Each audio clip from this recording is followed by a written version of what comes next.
It all starts with a blonde girl confessing her feelings. A young redhead also smiles while holding someone's hand. Shortly after, a girl in a kimono expresses her desire to live a normal life, and a blue-haired girl talks excitedly about what she has recently come to love. All this madness leaves Kim Yoo-sung completely exhausted and confused. Suddenly, a heart monitor beeps and an eye opens. The young man wakes up confused in a hospital bed, not knowing where he is. The doctor and his mother ask, through tears, if the university student remembers anything. He remembers there was a fire in the lab, and he passed out trying to save his hard drive. Still dazed, he tries to understand why he woke up in a hospital. However, his eyes widen when he notices something very strange. Seeing his reflection, he discovers that it is not his original face. After being discharged, he pieces together the memories that surfaced during his stay. Looking out the car window, the protagonist realizes he has been reincarnated. He now occupies the body of a student who is the son of immigrants. The original owner of the body had been in a car accident over the weekend. Since his old body perished in the fire, he assumes he is now Kim Yoo-sung. This makes him excited to finally be free from the nightmare of academic life, but he tries to calm himself, as this body possession could end at any moment. Arriving home, he wonders how he will manage to adapt to this new life. His new mother affectionately asks him to go upstairs and get plenty of rest. The body walks instinctively until it stops in front of his bedroom door. He feels a bit strange entering another person's private space, but upon opening the door, he is absolutely horrified by the scene. The room is completely packed with shelves full of colorful manga.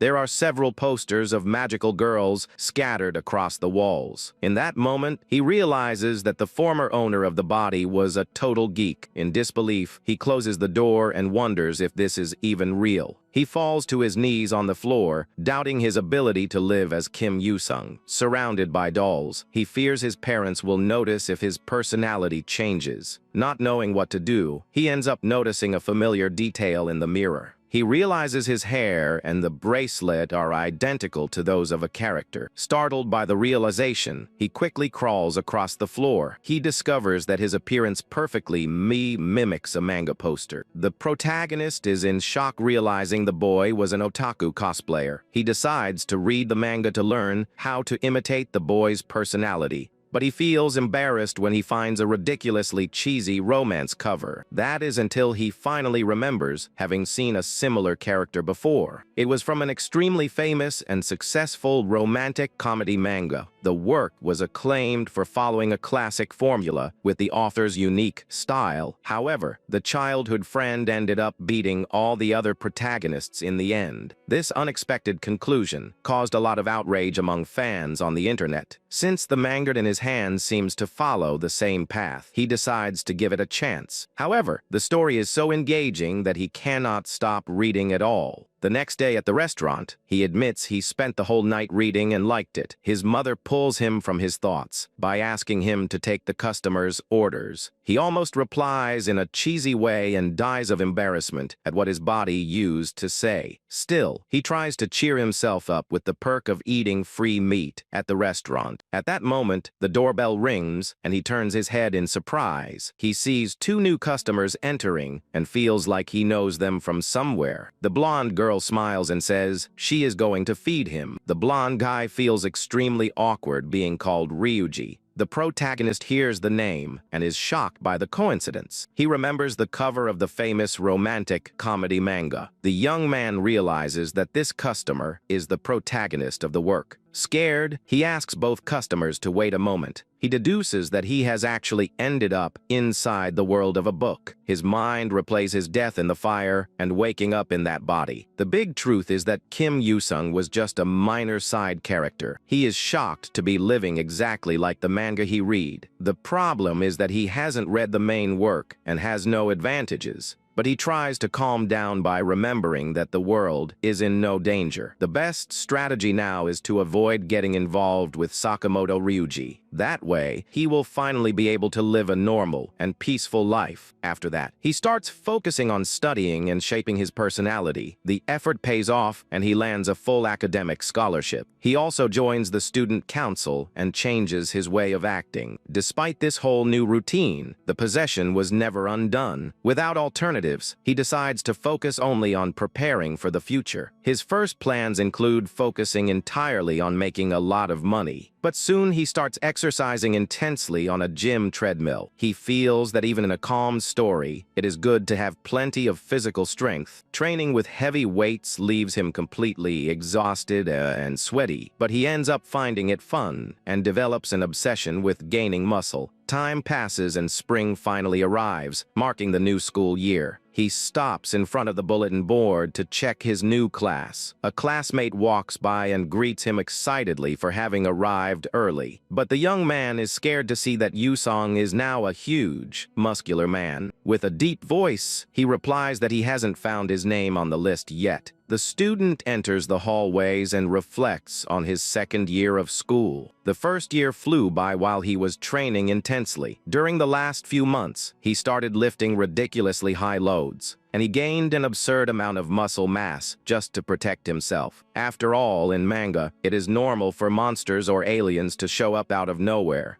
The young man tries to convince himself that he did all this for an uncertain future. He walked without drawing attention in the first year and intends to keep the pace. However, suddenly he hears someone scream the protagonist's name in the next room, and he notices the presence of Yaguchi Maya, who is the main heroine of the original manga. Right after, Sakamoto Ryuji appears with a tired expression. Yusong panics when he realizes he ended up in the exact same class as him. He is annoyed for having chosen a distant school just to avoid the blonde guy. Sitting in his chair, he remembers the bad gut feeling he had earlier. Besides having lost his wallet, he bumped into a girl he has never seen before. The teacher enters the room and orders everyone to return to their seats. The man understands the excitement of the first day and asks everyone to pay attention. He reveals he has a very important announcement, and the whole class gossips out of curiosity. Smiling, he tells the youngsters that they have just received a new transfer student. A very beautiful blonde girl enters the class radiating joy, drawing sighs of admiration.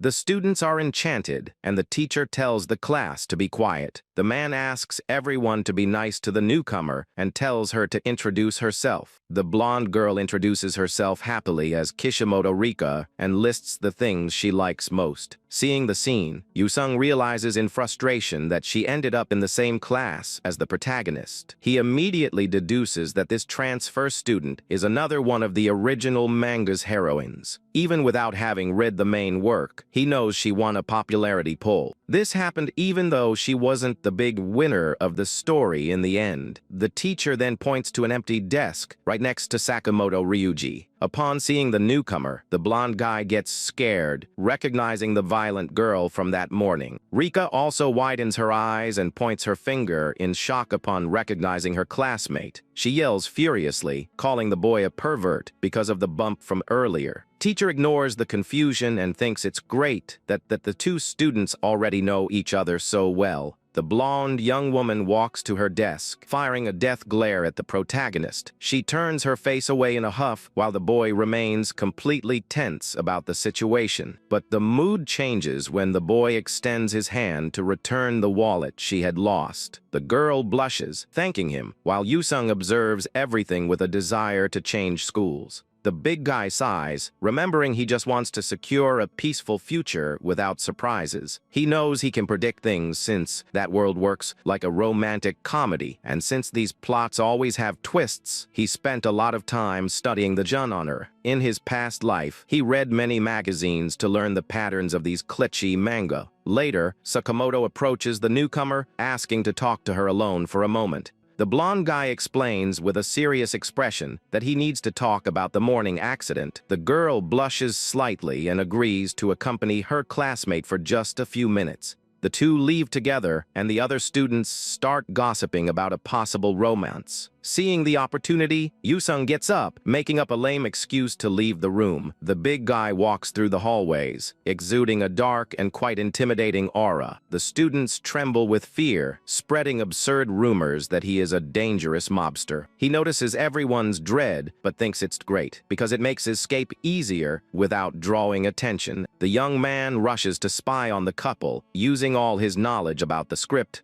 He understands that he needs to see these classic events in person to gather information. With his experience, he quickly deduces the only place where a couple would talk in private. The protagonist smiles confidently, knowing exactly to which location the two lovebirds went. Far from curious eyes, Sakamoto and Rika meet in the calmness behind the school. The young man joins his hands in bows, sincerely apologizing for the terrible misunderstanding. Hidden in the bushes, Yusung observes the scene, recognizing the old forgiveness trap. He almost can't believe it when he sees the girl doing the same klichika pose as manga heroines. The blonde young woman stares at the bowing classmate and cracks a small smile, finding the situation comical. She can't hold it in and bursts into laughter, leaving the blonde guy very confused. Having fun with his innocence, she jokes that she didn't expect such a cute gesture. The boy asks, relieved, if she is not mad, and the blonde girl guarantees it was just an accident. She admits to having faked irritation just to see his desperate and funny reactions. The newcomer continues provoking her classmate, demonstrating exactly why she won the poll. Yusung perfectly concludes that this was the first event between the two characters.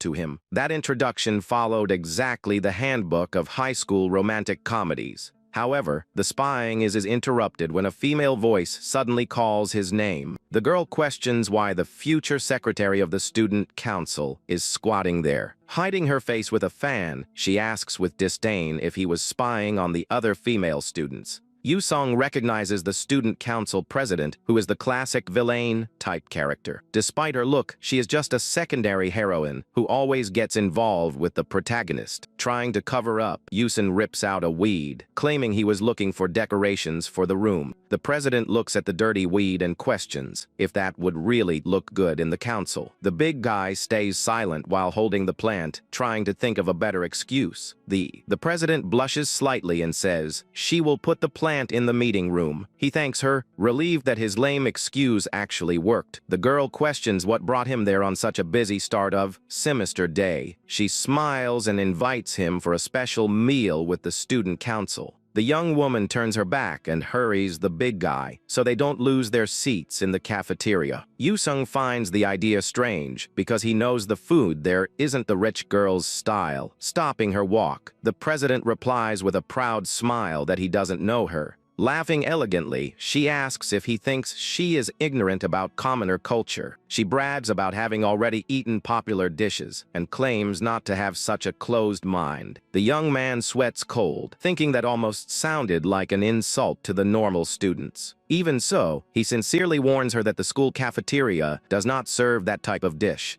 The brunette is startled, and the big guy explains that they serve an option called juden. She grumbles, finding the name of the dish quite strange and too direct for her taste. The president whimpers in disgust, imagining if she will really be forced to eat that. Yusung judges the reaction, remembering she just bragged about eating commoner food. Suddenly, the vice president of the student council appears, looking for his leader. The guy in glasses approaches and recognizes the big guy standing next to the president. Adjusting his glasses in a sinister way, the young man deduces the situation in a totally wrong way. The vice president yells furiously, while Yusung tries to understand the reason for such rudeness. The guy accuses Yusung of forcing the poor girl to skip her meal to look for him around the school. The protagonist tilts his head, confused, thinking it's a big exaggeration to call her poor. Very embarrassed, the rich girl screams, asking where her subordinate got that idea from.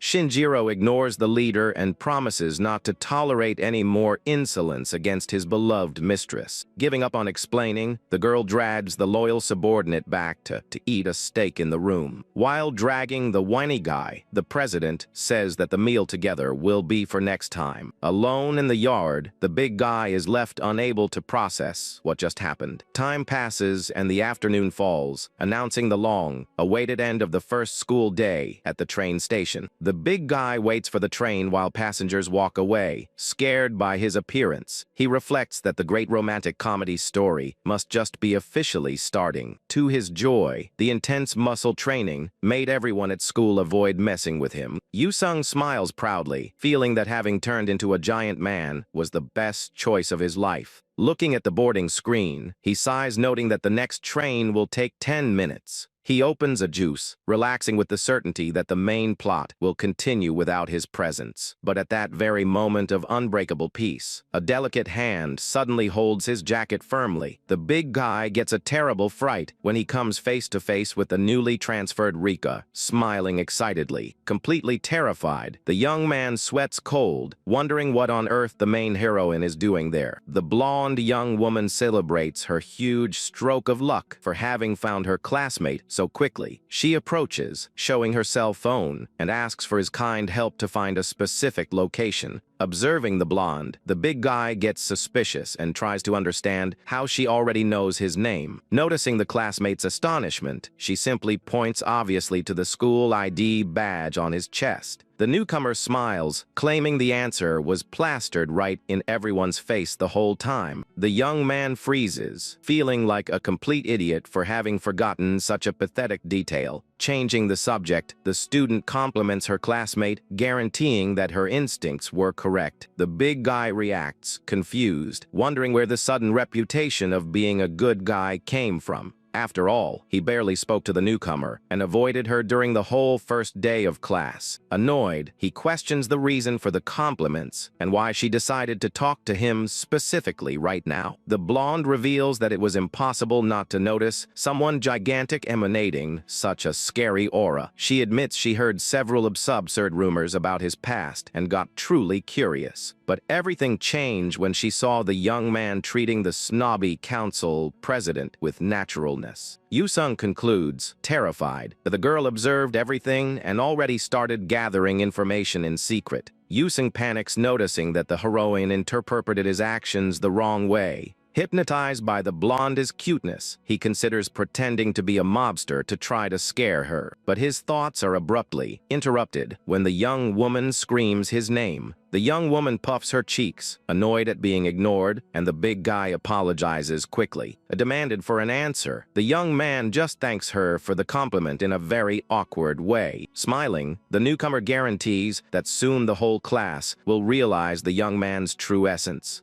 She affirms that the absurd rumors don't matter because she knows he is a very kind person. With a radiant smile, she promises to be his friend and asks him to take good care of her at school. The protagonist sighs, realizing that acting like a bad gangster wouldn't work on her. Without many options, he decides to just play along since they are classmates. He inwardly decrees that he will continue with his act as a mere side character, no matter the cost. The big guy thinks it's great that the blonde continues, totally fooled by his fake kindness. Suddenly, the girl remembers the main reason for the conversation and shows him her final destination. She whimpers, saying the subway lines are confusing, and asks for help to get home. Yoo-sung recognizes the upscale neighborhood and deduces that the heroine also has a very wealthy background. The blonde realizes they will take almost the same route and celebrates her luck to take the train with him. The young man confirms that the station where he lives is only 2 simple stops away. The student thinks this coincidence is wonderful, but the big guy sees it as a problem. He fries his brain trying to adapt his plans to deal with the unwanted proximity. The big problem of all is that he never read the entire main manga in his past life. That is why he concludes that becoming friends with the heroine will bring valuable information about the script. He soon imagines the blonde protagonist asking for love advice in the middle of the school journey. Yoo-sung smiles confidently, believing that a slight change won't alter the course of the main plot. Putting the plan into action, the big guy surprises his classmate by offering a cold drink. He states it is a small thank you for the friendship, and the blonde chooses a sweet soda.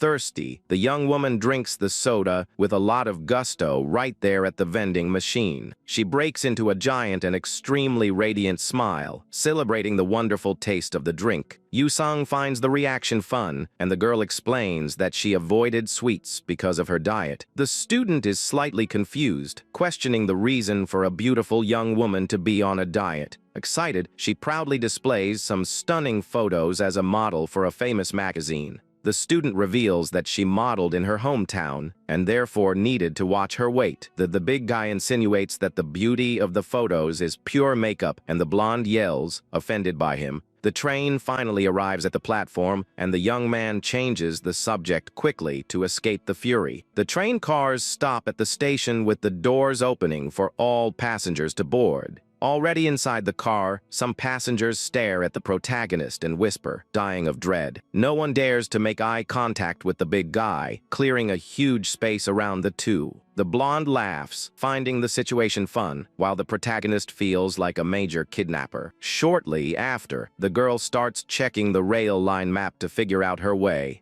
With the train approaching the stop, the big guy stands up and walks toward the car doors. He disembarks at the platform, and the blonde runs after him, desperate, thinking she would be left behind. He quietly warns her that her house is only 2 simple stops away from there. The doors close slowly, and the heroine waves excitedly, saying she is counting on him for the next day. The train leaves and the protagonist stands on the platform, shocked by the promise for the next day. He points to his own face, trying to understand how his quiet life ended up becoming such a mess. The next day, the lunch bell finally rings, exciting all the students eager for food. Isolated in the yard far from the cafeteria kiosk, the protagonist prepares for his meal. The big guy opens his traditional wooden lunchbox, stuffed with delicious kimbap rolls. He takes a large piece with his chopsticks and brings it to his mouth, enjoying his well-deserved piece. But his tranquility ends when the blonde heroine appears suddenly, shaking in the parking lot. With teary eyes, she asks in shock if the lonely classmate eats out here every day. The girl asks, sad, why he eats isolated in the trash area, and he explains he avoids bothering others in the classroom. The big guy states that it is easier that way and reminds that one day everyone will realize who he really is. She blushes, agreeing to wait quietly, but insists that eating alone seems very lonely. Changing the subject, the blonde notices the lunchbox full of kimbap and asks to taste that dish she only saw in Korean soap operas.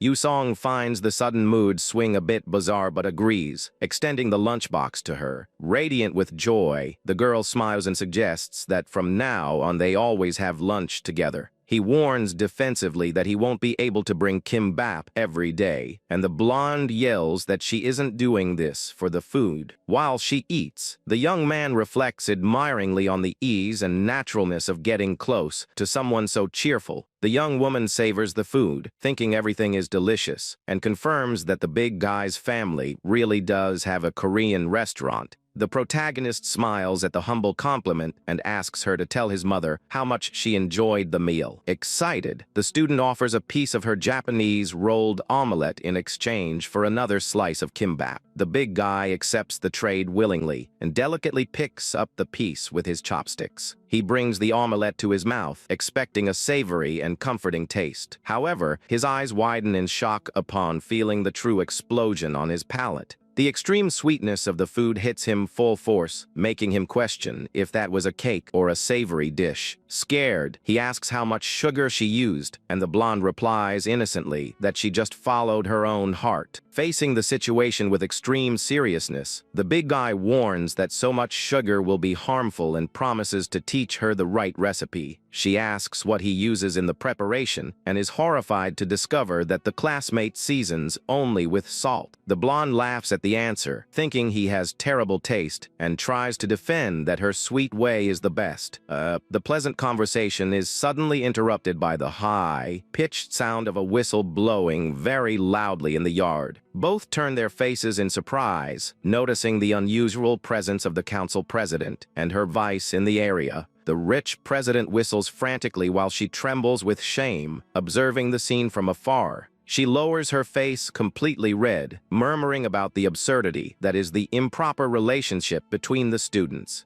pointing her finger in indignation. The black-haired girl screams that she will never allow such indecency in her school. The big guy is confused, not understanding where she got the crazy idea of a relationship between them. The vice president approaches, walking seriously, and decrees that hiding in an isolated corner to eat together is a crime. Stamping his foot in irritation, Shinjiro asks if the protagonist plans to give more lame excuses to cover it up. Tired of the drama, Yusing denies any relationship and points out the strange coincidence bumping into them all the time. Rika agrees that bumping into them makes sense, but finds it bizarre that this happens exactly at every break. The president fires a death glare at the blonde, trying to hide her nervousness behind her red fan. At that instant, Rika points her finger excitedly upon finally recognizing her classmate from the gloomy president rumors. The black-haired girl freezes immediately upon hearing the embarrassing nickname. Laughing with innocence, the blonde confirms the rumor that the president always walks alone wearing that bizarre black uniform. The president loses control and screams that the color represents the dignity and maximum honor of the student council.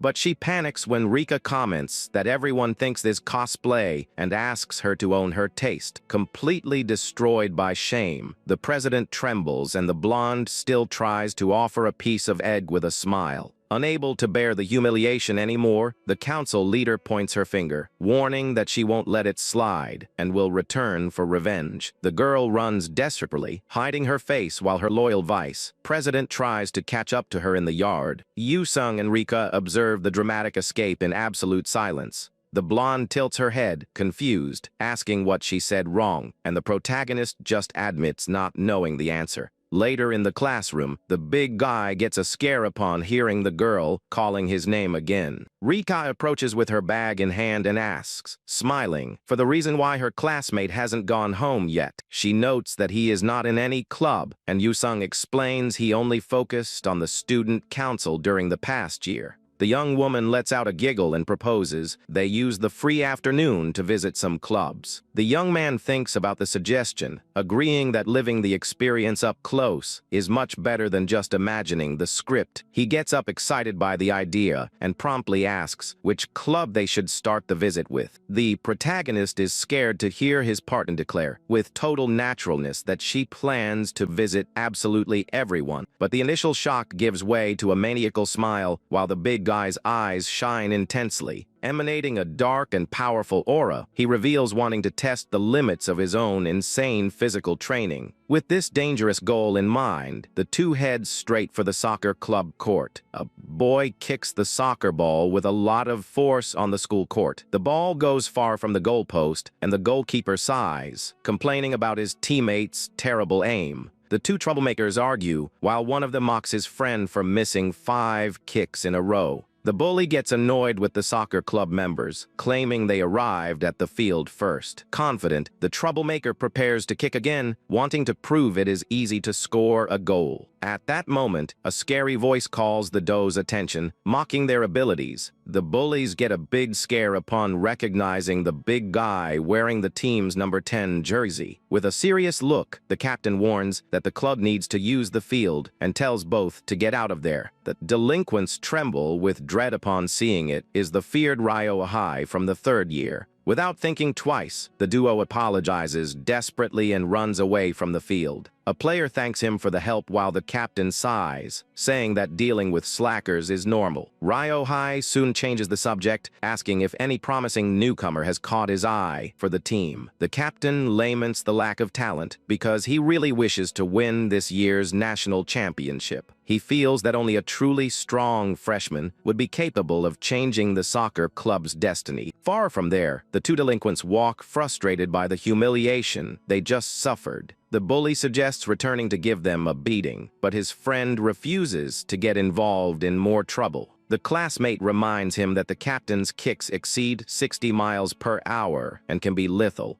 The troublemaker yells that in a fight, experience counts for more, and ends up bumping into someone on the street. Furious with the bump, the guy turns his face, cursing the stranger for interrupting his speech. But he loses his voice immediately upon coming face to face with the imposing figure of the giant Kim Yoo-sung. With a death glare, the protagonist asks, in a threatening tone for the bully to repeat what he said. Both delinquents turn pale and sweat cold, recognizing the monster standing in front of them. The duo screams, terrified, calling the big guy the hair of the mad dog fist, and runs away. Yoo-sung is left completely confused while Rika approaches, reading the school flyer. Other students observe everything from afar, spreading rumors that he defeated gangs just with a look. The blonde scolds her classmate for picking a fight, and he tries to defend himself by saying he just looked. She sighs, noting that his look is already a problem, and the big guy agrees that the situation is difficult. Back at the field, one of the team players notices a strange movement approaching. Everyone goes into shock upon seeing Yoo-sung walking toward the court next to the blonde newcomer. The club members panic, thinking the monster came to avenge the delinquents from before. Maintaining his calm, the captain steps forward, guaranteeing his teammates it shouldn't be anything so petty. A player gets desperate, remembering the rumors that the big guy was banned from club activities.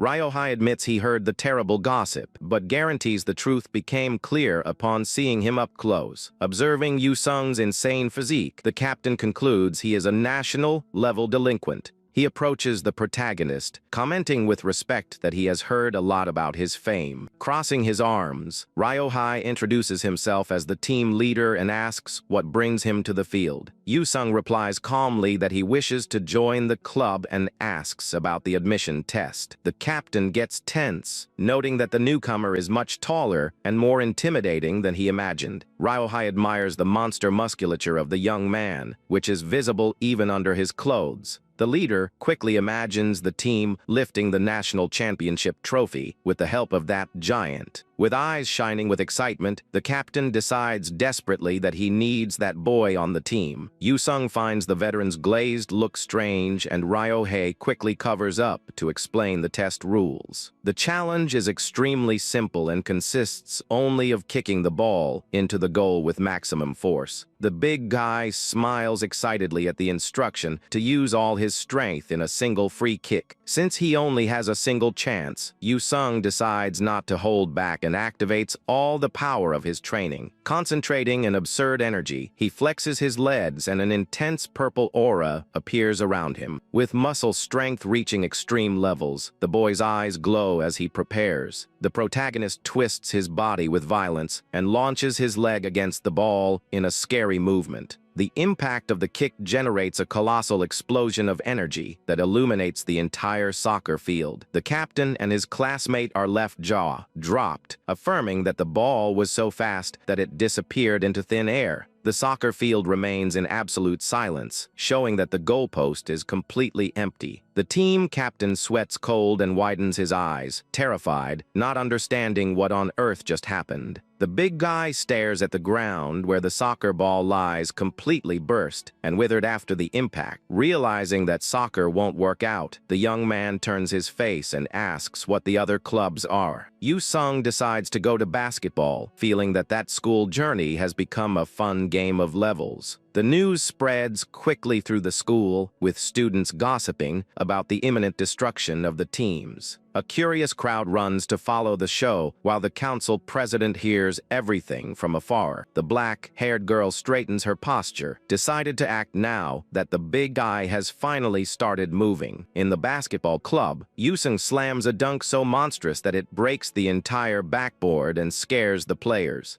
In the baseball club, he swings the bat with absurd force, creating a shockwave that terrifies the pitcher. In the tennis club, the protagonist's blow is so violent that it opens a true crater on the court floor. After the massacre, the list of flyers shows the soccer, baseball, and tennis clubs properly crossed out. Rika celebrates excitedly, crossing out the names on the paper and calling his overwhelming victory a single-blow slaughter. The big guy sighs, tired of the confusion, and asks the blonde how many sports clubs are still left on the list. The girl smiles playfully, provoking her classmate for him finally being curious about the activities. Putting on glasses out of nowhere, the young woman strikes an intellectual pose, promising to answer with the data she collected. She explains that, ignoring the 3 clubs that won't have tests today, only 3 great options remain available. The first option is the track and field club, which promises to build physical endurance and unbreakable mental focus. The second choice is the swimming club, focused on improving cardiovascular capacity and whole body strength. Finally, the last option is the feared kendo club, famous for training rigid discipline and a lot of mental strength. Adjusting her glasses with style, the girl concludes that the big guy must choose between these 3 activities. She smiles, proud of her perfect explanation, and the young man thanks her, saying that so much effort wasn't necessary. The blonde asks cheerfully what the next destination will be, but Yusung stays silent, observing her face. Intrigued, the big guy asks suddenly if the newcomer has done any acting work besides being a model. The girl widens her eyes in surprise, and he quickly changes the subject, saying she just seems to have talent for acting. Completely red, the blonde winds her fingers in her own hair, confessing she is ashamed to talk about it. Very shy, she looks away and finally admits she used to do something a little similar to acting.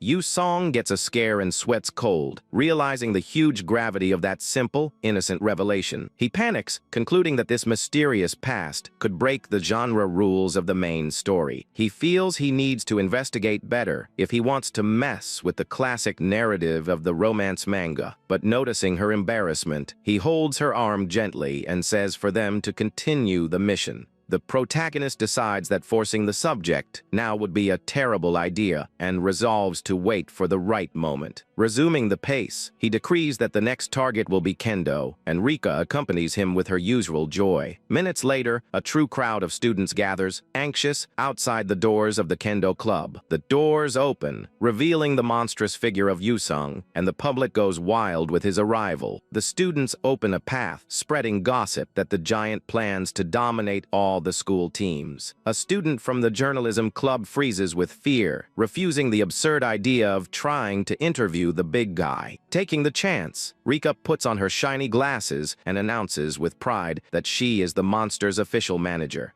Yusung hears the girl take the lead and sighs, realizing the situation has completely slipped out of his control. Inside the club, a purple-haired girl walks furiously, believing the newcomer wants to destroy everything. The captain, Fuma Yukika, raises her bamboo sword, promising to stop the giant's fury with her own hands. The club members vibrate with the courage of their leader, who doesn't back down even an inch in front of Yusung. The protagonist is unfazed and says respectfully that he is there only to take the admission test. Yukika gives a side smile, complimenting the newcomer's boldness in maintaining his composure in front of her. Resting her bamboo sword on her shoulder, the captain decides the battle will be decided in a single confrontation. She explains that whoever lands the first clean hit wins and summons the big guy for a direct duel in the dojo. The audience screams, amazed at the rare chance to see the feared captain facing the supposed human weapon. The students film with their cell phones, cheering fervently for the veteran to wipe the floor with his face. Yusung sweats cold, finding it ridiculous to be treated as the great final boss of the school, while Rika laughs at the situation. The chatter ends abruptly when the captain screams, ordering absolute silence for the start of the combat. The crowd of students gets a big scare with the captain's sudden scream. Yukika decrees that the duel will be only between them and kicks out everyone who is not involved. With a threatening look, the veteran warns that she will fight anyone who tries to invade the place. The warning works immediately, and the students back off in silence, completely terrified. Rika comments that the girl is on a totally different level, and the big guy agrees. The protagonist reflects in silence, recognizing that the blonde is absolutely right about the veteran. The young man feels overwhelming pressure emanating from the girl, as if she were a giant snake. The big guy asks his classmate to wait outside, and the young woman wishes him good luck for the duel. Already positioned for combat, the veteran asks if the newcomer really won't wear armor. He doubts they have his size, and the captain decides to fight without protection to be fairer. The young man picks up the bamboo sword and warns coldly that he won't be held responsible if she gets hurt. The club leader finds the threat very funny and prepares confidently for the confrontation. With a sharp look, she promises he won't even touch her uniform and tells him to prepare himself. The big guy attacks quickly and both bamboo swords collide, generating a great impact. Both exchange fast blows while the girl compliments the good ability of the supposed delinquent. However, the captain guarantees that common muscles mean nothing against a true martial artist. With plenty of agility, the veteran dodges the newcomer's attack, forcing his weapon to the side. Taking advantage of the gap, the girl hits the giant's sword and launches it high, disarming him. She smiles confidently, mocking the young man for failing to break her basic defense stance. Without wasting time, the club leader advances quickly against the opponent to finish the fight. The protagonist just raises his hand calmly, while observing his sword spinning high up. The big guy grabs the weapon in mid, fall at the exact same instant the girl attacks. The captain interrupts her own strike halfway, totally startled by the overwhelming pressure. The girl retreats, realizing the newcomer let her disarm him on purpose to counter-attack. Yukika admits she underestimated him and understands that prolonging the fight will only put her in great danger. Emanating the fearsome aura of a giant snake, the veteran decides to end the duel in the next strike. The captain advances with everything, using her clan's secret technique to destroy the opponent at once. Without showing any fear, the big guy pushes his sword forward to intercept the attack. The veteran is hit full force in the stomach by the giant's weapon and ends up losing all her breath. The girl goes into shock upon realizing he used a secret technique of her own family. Recovering her stance, the leader swings her sword furiously, declaring his end has arrived. But the veteran is surprised and takes a devastating blow right in the middle of her face before reacting. The girl's weapon flies far away, while she tries to understand how she was hit without feeling murderous intent. The captain falls defeated to the ground, completely confused by not having noticed the young man's movement. The protagonist just holds his bamboo sword firmly after finishing the confrontation. Fallen to the ground, the veteran stares at the big guy, terrified, fearing the newcomer's true strength. Yusung observes his own muscles, realizing that his absurd strength comes from physical enhancement. The next morning, the students in the class spread the rumor that Yusung destroyed all the sports clubs. The youngsters gossip, saying that the kendo club captains ended up straight in the hospital. The big guy rests at his desk while the class whispers that he wants to dominate the whole school. The protagonist sighs, realizing that the previous day's confusion made his terrible reputation even worse. Raji is the only one acting normally, and Yusung deduces that the hero is tied to the work's main script. The young man pushes the thoughts away the moment Rika enters the room, smiling and greeting him excitedly. Suddenly, a red-haired girl invades the classroom, screaming the blonde protagonist's name. The other students are surprised and soon recognize the girl as a member of the kendo club. The manga hero is completely confused and asks why the girl is looking for him with such anger. The redhead accuses the hero of having beaten up the club's freshman and claims to have heard everything in the hospital. The blonde guy tries to deny the accusation while Yusung and Rika watch the confusion from afar in silence. The situation worsens when a brown-haired student gets involved to defend the blonde guy.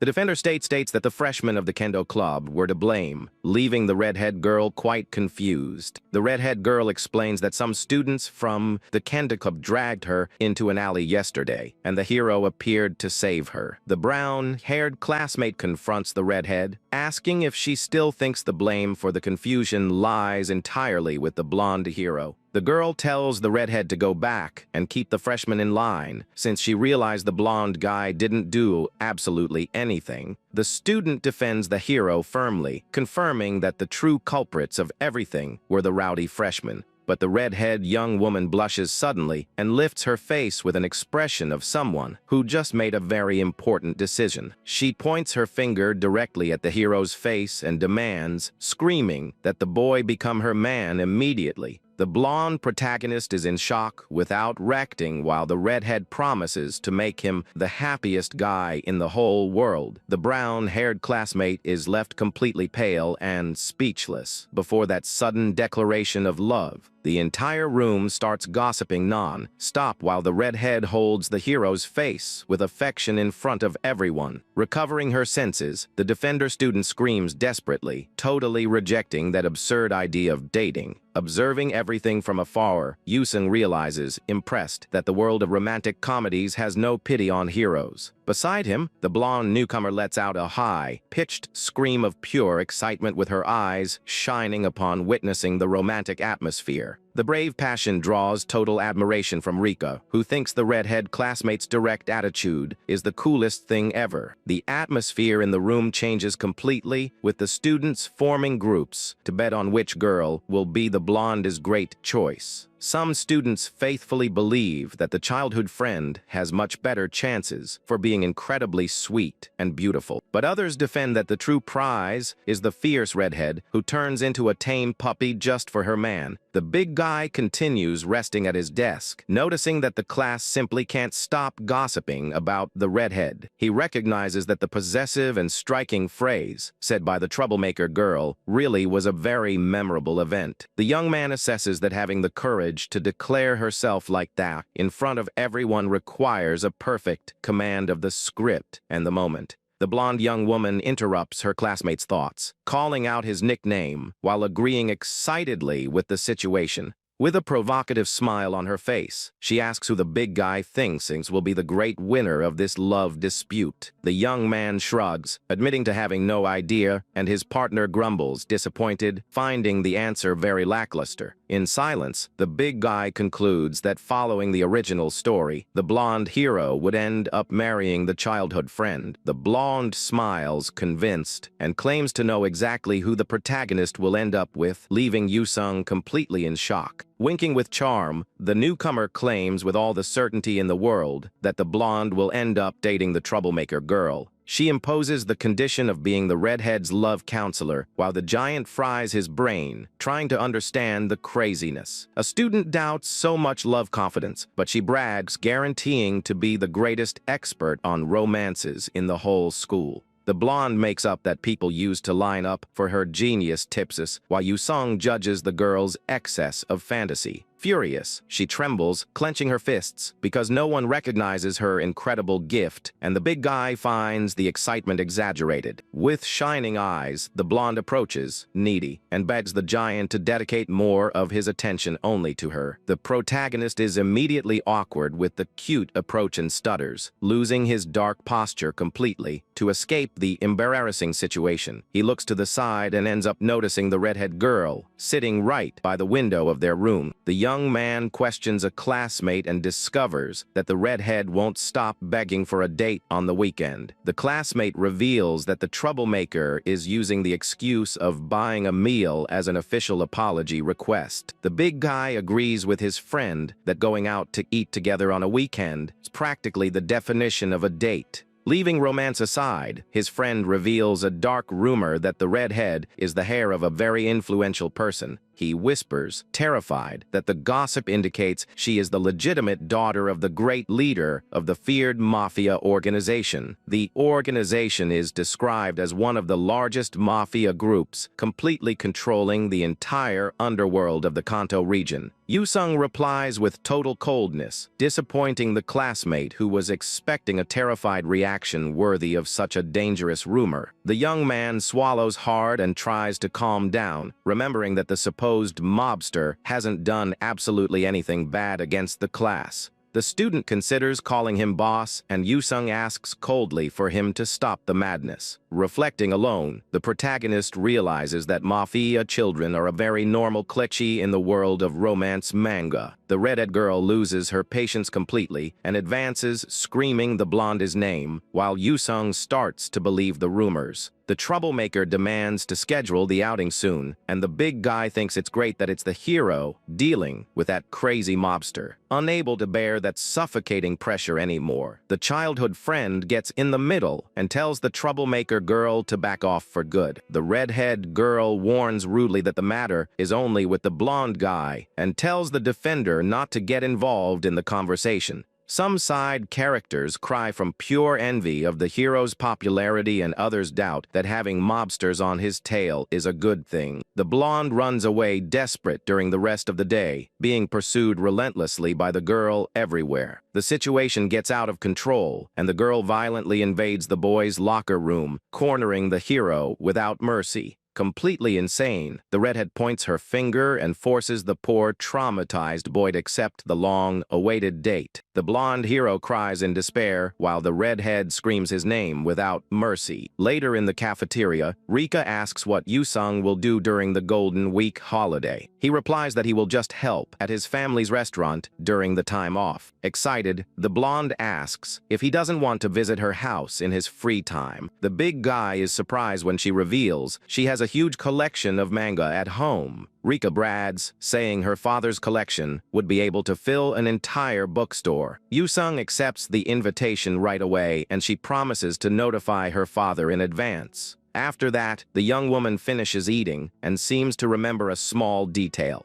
The young man comments that she eats a lot for someone skinny, and Rika says that is normal. She explains that if she doesn't have a proper lunch, she ends up devouring many snacks during the afternoon. With a mischievous smile, she states that all the food goes straight to her chest. The protagonist blushes and stutters, completely in shock at such a bold revelation, but the blonde changes her attitude and calls him a pervert, revealing it was all a trap. Suddenly, the redhead mobster sits at the same table with her tray and scares both classmates. Rika notices the perfect opportunity and stands up excitedly to approach the girl. The blonde calls the classmate and asks directly if she is the famous Tojo Karen. The redhead questions the girl's identity, and Rika introduces herself formally in the cafeteria. The blonde offers help for the redhead's problems, who gets scared upon hearing her name. The mobster approaches suspiciously and analyzes the blonde's face with a lot of curiosity. Tojo blushes and confesses to having heard rumors that Rika is a genius with love advice. Rika explains that the classmate's problem is obvious since she pursues the hero every day. The mobster panics and covers the blonde's mouth to avoid others overhearing. The blonde pushes her hand away and smiles, claiming she was also dying to talk to her. Rika promises to give the best love advice to help the redhead win the hero over. Later, Yusung walks through the street, reflecting on his classmates' immense excitement. He remembers the blonde scheduled a big meeting between them for the next day. The young man finds it strange. She wants so much to help with a romance that should just be a rivalry. Tired of thinking about the story, he decides to focus on his training and enters a gym. The place is full of bodybuilders, sweating their shirts with intense weightlifting. The big guy hears someone calling his name and turns his head, confused. In the middle of the hall, he is quite surprised to recognize who the girl training in that environment is. The young woman with a ponytail is Fuma Yukika, the feared kendo club captain of the school. Yusung approaches and both comment on the great coincidence of meeting there. The captain explains that the club's activities are not enough for her daily workout. The big guy notices the other men are training hard just to impress the girl. He finds the bodybuilder's attitude understandable since the veteran is very beautiful. Yusung says he didn't know she lived in the area, and the young woman reveals having moved recently. The protagonist cracks a smile, finding the news perfect, and celebrates internally. At that instant, the old gym manager appears, smiling and showing off muscles. The friendly man asks Yusung to guide the veteran since they are from the same school. The old man whispers that the girl only started training there because she likes the big guy. Fuma turns her face, embarrassed, guaranteeing that the director understood the situation totally wrong. All three position themselves in front of a gigantic Olympic bar loaded with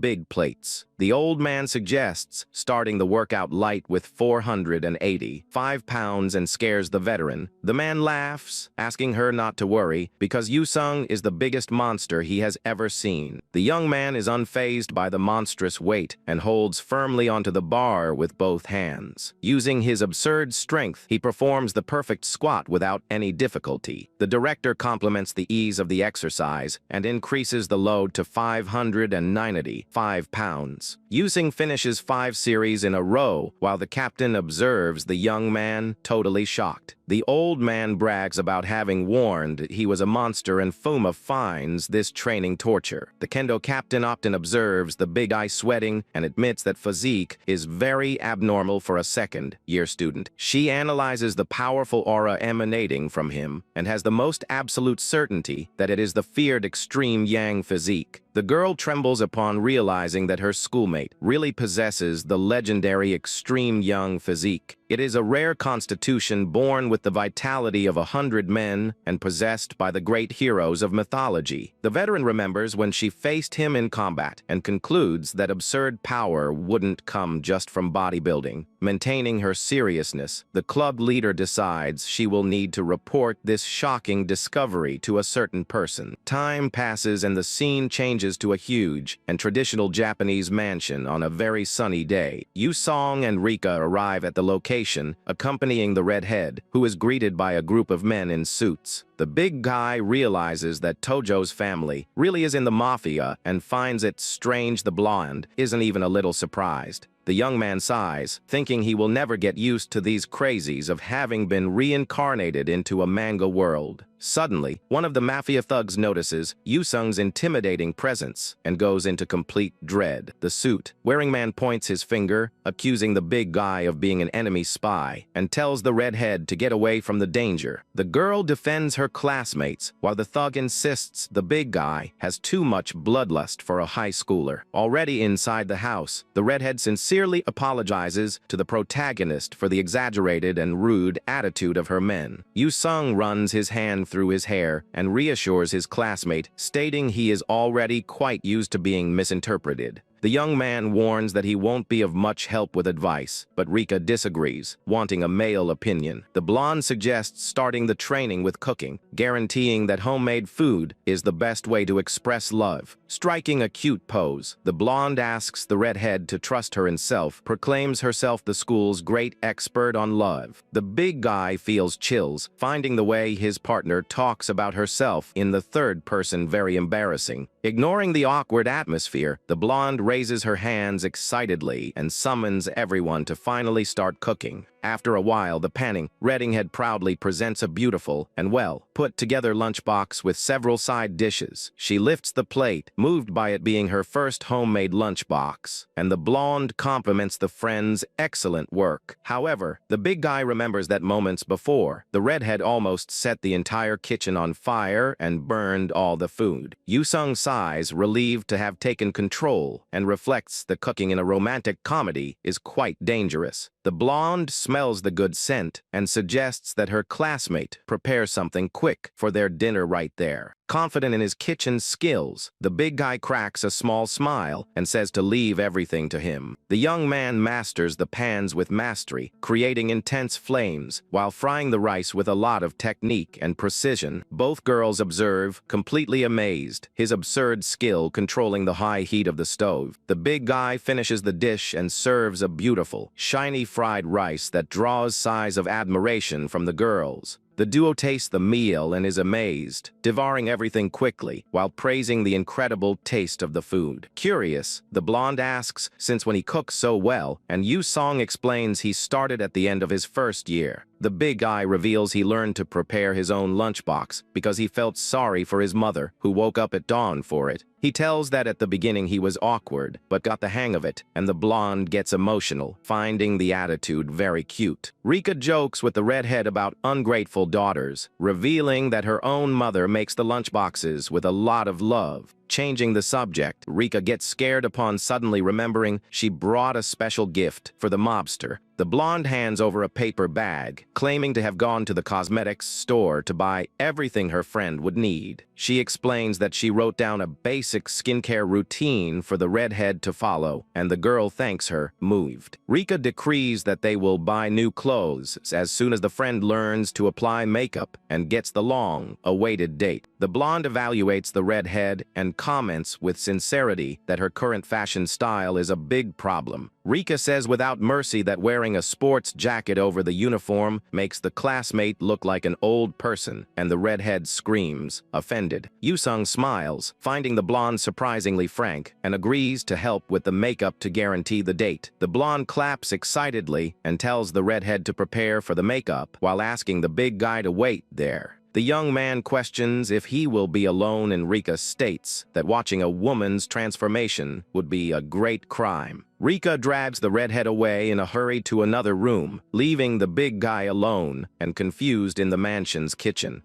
Yusung is left completely lost, trying to understand why the blonde said earlier that the male opinion was important. Later, both walk through the busy streets of the city at night, and the big guy admits the outing was fun. Rika stretches and Yusung wishes sincerely that the redhead finally succeeds in her long dream date. The girl points to a convenience store and asks to enter quickly because she needs to buy her manga magazine. Already inside the store, Rika flips through the magazine and comments on her father's phrase that there are no bad people among manga fans. Yusung holds his own magazine and smiles, asking jokingly if that also makes him a good person. The blonde girl gets completely embarrassed upon hearing the young man call her a good person. The big guy explains that helping the redhead classmate all day proves her good heart. The blonde blushes intensely upon receiving such a sincere compliment from her classmate. Very shy, she changes the subject, saying it is late, and runs away from the convenience store. Seeing the desperate escape, the protagonist wonders if the girl had a stomach ache. The next day, the sun shines brightly, illuminating the big school building once again. The students in the hallway start to whisper, completely surprised by some news. The redhead mobster appears at school exhibiting a totally new and much cuter look. The students are shocked to finally realize the beautiful girl is the feared redhead. The embarrassed girl extends a sealed envelope directly to the blonde hero in the room. The confused young man thinks it is a challenge letter, but she warns him about their date. Completely blushing, the mobster looks away and screams, asking what he is looking at. Later, the group of friends meets in the busy and famous district of Shibuya. The blonde laughs, remembering that the letter really did seem like a challenge, and the redhead thanks her for the help. Excited, the blonde newcomer suggests that both start calling each other only by their first names. The big guy sighs out of place, feeling that he has entered a totally different world. He remembers he was dragged to the store by the girls to help choose clothes. The girls stop, enchanted, in front of a luxury shop window full of very cute pieces. The blonde pulls her friend quickly into the store, wanting to try on several new clothes. Rika throws a mountain of clothes at her friend, while the big guy just observes everything. The mobster is lost with so many options, and the blonde pushes her straight into the fitting room. The blonde smiles mischievously and asks the protagonist to wait there for a moment. Rika invades the small fitting room, warning her friend to stay quiet and leave everything to her. The big guy hears strange sounds and wonders what kind of absurdity they are doing. The curtain finally opens and the redhead mobster emerges, holding the skirt, very embarrassed. The girl wears a beautiful black and white set, but complains that the skirt is too short. Rika asks for her classmate's opinion, and the young man compliments her with sincerity, saying it looks great. The redhead young woman blushes at the compliment, and the protagonist admires her impressive change. Meanwhile, the atmosphere in the huge Mafia family mansion is extremely tense. A dangerous meeting happens in the dark room, with several thugs surrounding the great leader. The powerful and feared criminal faction leader evaluates the situation with a ruthless look. The famous man known as Bloodbath comments seriously about his daughter. He stabs a giant knife into the table, revealing that the young woman finally likes a boy. The thugs are shocked and the father confesses, not knowing what kind of trash this boy is. The mobster warns his advisor that he will never hand his daughter over to any bum.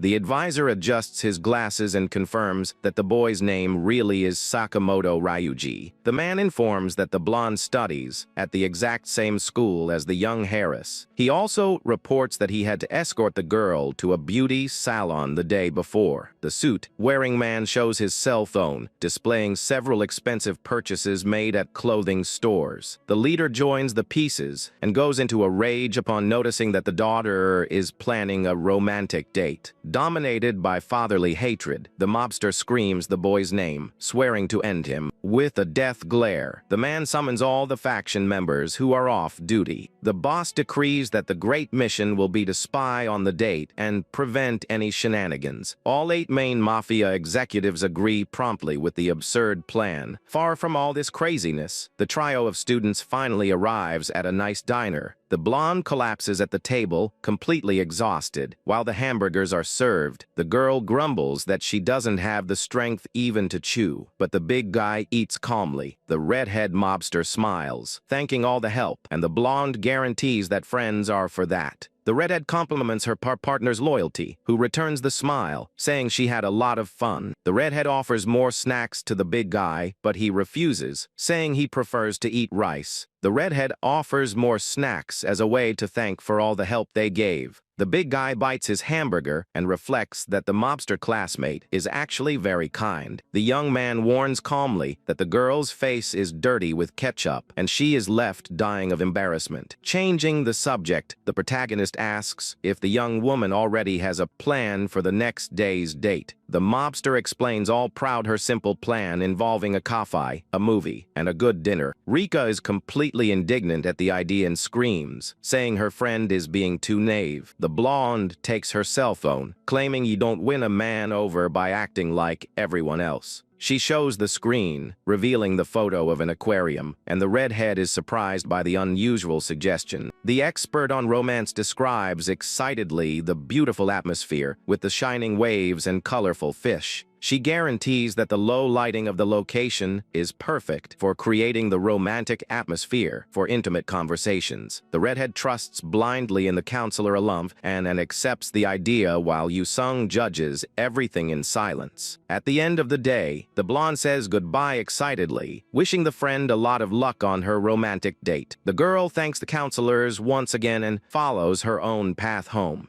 The big guy waves to his classmate and finally prepares to enjoy his long-awaited weekend in peace. But the blonde asks about the young man's plans for the next day, and he confesses he only intends to read. The girl gets excited and invites him to spy on her friend's date, destroying the poor big guy's day off. With eyes on fire, the newcomer forces him to accept the mission, saying they need to guarantee the victory. The young woman slaps his hand, celebrating the great pair of spies, while the young man just accepts the fate. The next day, the great mafia leader arrives at the date location, using a somewhat ridiculous disguise. The man observes the imposing street, dying of jealousy, because that is his little daughter's first date. Shortly after, the blonde protagonist arrives smiling, sincerely apologizing for the small delay. The redhead breaks into a sweet smile and warns shyly that she just arrived at the meeting point. The hero compliments the young woman's cute clothes, and she feels her own heart miss a beat from so much joy. Totally blushing, the girl thanks him for the beautiful compliment while both start walking side by side. The mobster proposes that they have a nice tea to start off the long and fun day off well. The young man offers gently to carry the girl's bag without noticing a mysterious stalker watching. Hidden behind the disguised big guy, the blonde celebrates the excellent romantic atmosphere between the lovebirds. The blonde spy runs quickly to continue the pursuit, and the protagonist follows soon after, desperate. The young couple walks happily to the cafe without imagining the huge amount of crazies spying on them both. Observing the scene from afar, the dangerous mafia leader grinds his teeth, foaming with pure anger at the boy. The boss breaks out furiously over the boy's small delay and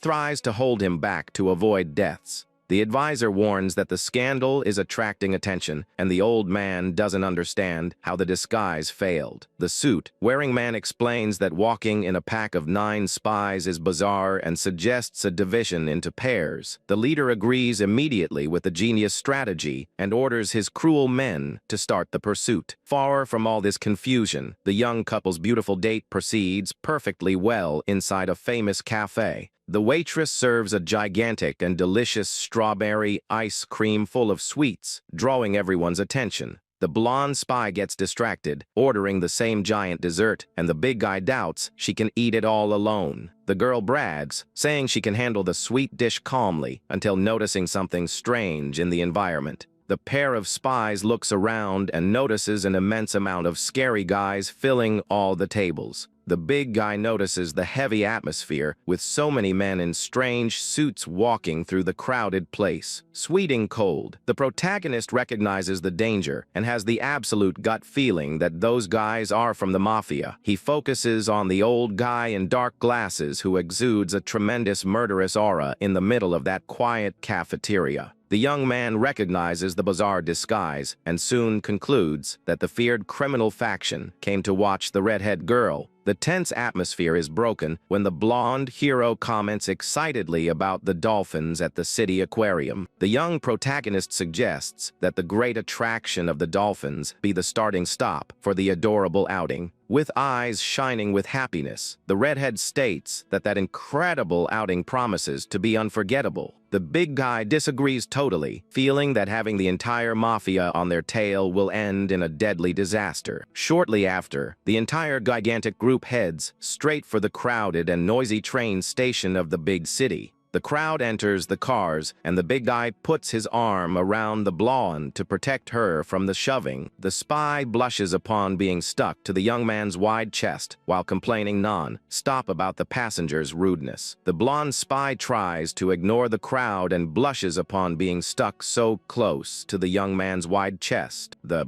big guy turns his face suddenly, and his partner gets a small fright with the movement. The protagonist reassures his classmate, warning that they are almost reaching their destination. The doors finally open, and the impatient crowd shoves the blonde without any mercy. At that exact instant, the big guy holds the girl's hand with a lot of firmness in the middle of the chaos. Without wasting time, Yoo-sung pulls the blonde through the crowded hallways so they don't get lost. Both finally manage to leave the station, breathless and still holding hands. Rika points to their joined hands, dying of shame, and the young man apologizes right away. The big guy lets go of his classmate's hand gently and tries to recover his posture. The girl turns her face blushing and asks shyly for him to be a little kinder next time. The young man is left totally confused by her speech without understanding the romantic hint. Suddenly, the light turns red and both lose sight of the hero and the redhead in the middle of the intersection. Yoo-sung maintains his calm, guaranteeing they only need to head straight for the aquarium. The problem is that the entire mafia ends up getting stuck on the same sidewalk as both spies. The monsters complain about the crowd, and Yoo-sung turns his face, sweating cold upon noticing their presence. The big guy panics, recognizing the dangerous thugs from the big mansion. The protagonist shrinks and tries to sneak away, so he isn't recognized at all. However, one of the thugs spots the young man from afar and points his finger, recognizing both friends. The suit-wearing man reveals that the big guy helped Tojo at the mansion a few days ago. The old monster deduces that the friends came only to watch the redhead's great date. The advisor suggests following the pair since they lost the Harris in the crowd. The great leader agrees, and the dangerous criminal faction starts pursuing both teenagers. Meanwhile, the redhead and the blonde finally arrive at the city's famous aquarium. The protagonist calls the girl to enter without noticing a group of delinquents nearby. The bully with the neck brace gets a big scare upon spotting the blonde hero at the location. He confirms with his friend that that really is the boy from the kendo club incident. The delinquent complains that the blonde caused their expulsion and still has the courage to go on a date. With a wicked smile, the bully swears that this time he will kill the blonde protagonist. Unaware of the danger, both spies invade the aquarium and observe the couple from afar. The big guy notices the romantic lighting hides the details of the outing. Still, he evaluates the date's atmosphere with an extremely analytical look. Yusung concludes, relieved, that the romance is flowing much better than he imagined. The young man asks the blonde spy if they really need to continue spying. Later, the entire group heads for the city park, where the couple will have a picnic. The blonde hero is amazed by the beautiful lunchbox stuffed with kimbap and inari sushi. Rika and Yusung observe the couple from afar, while they also eat at the next table. The blonde chews the food, happy, loving the fun day of spying. Sakamoto compliments the aquarium, and the redhead agrees, remembering the beautiful fish. Shortly after, Tojo trembles with pure nervousness, asking the young man to taste her food. Rika notices her friend's tension, and Yusung finds it natural as it is the first meal she prepares. The big guy remembers that the girl spent sleepless practicing the dishes without rest. The hero compliments the unbelievable food, asking if it was her herself who prepared everything. Tojo blushes and asks the blonde to start by devouring the rice balls made with a lot of affection. The young man bites the rice ball while the redhead swallows hard, rooting for success. Sakamoto compliments the delicious taste, and the girl widens her eyes from pure happiness. Excited, the redhead picks up another piece with her chopsticks and feeds the hero. The mobster waits for the answer, completely tense and sweating cold on the picnic blanket. The blonde chews the snack quickly, while the girl demands an honest evaluation. The hero makes an approval sign, smiling, and the redhead almost explodes from so much joy. At the other table, Rika plays at feeding the big guy, who accepts without complaining. The redhead offers another piece of food to the blonde protagonist, who accepts willingly.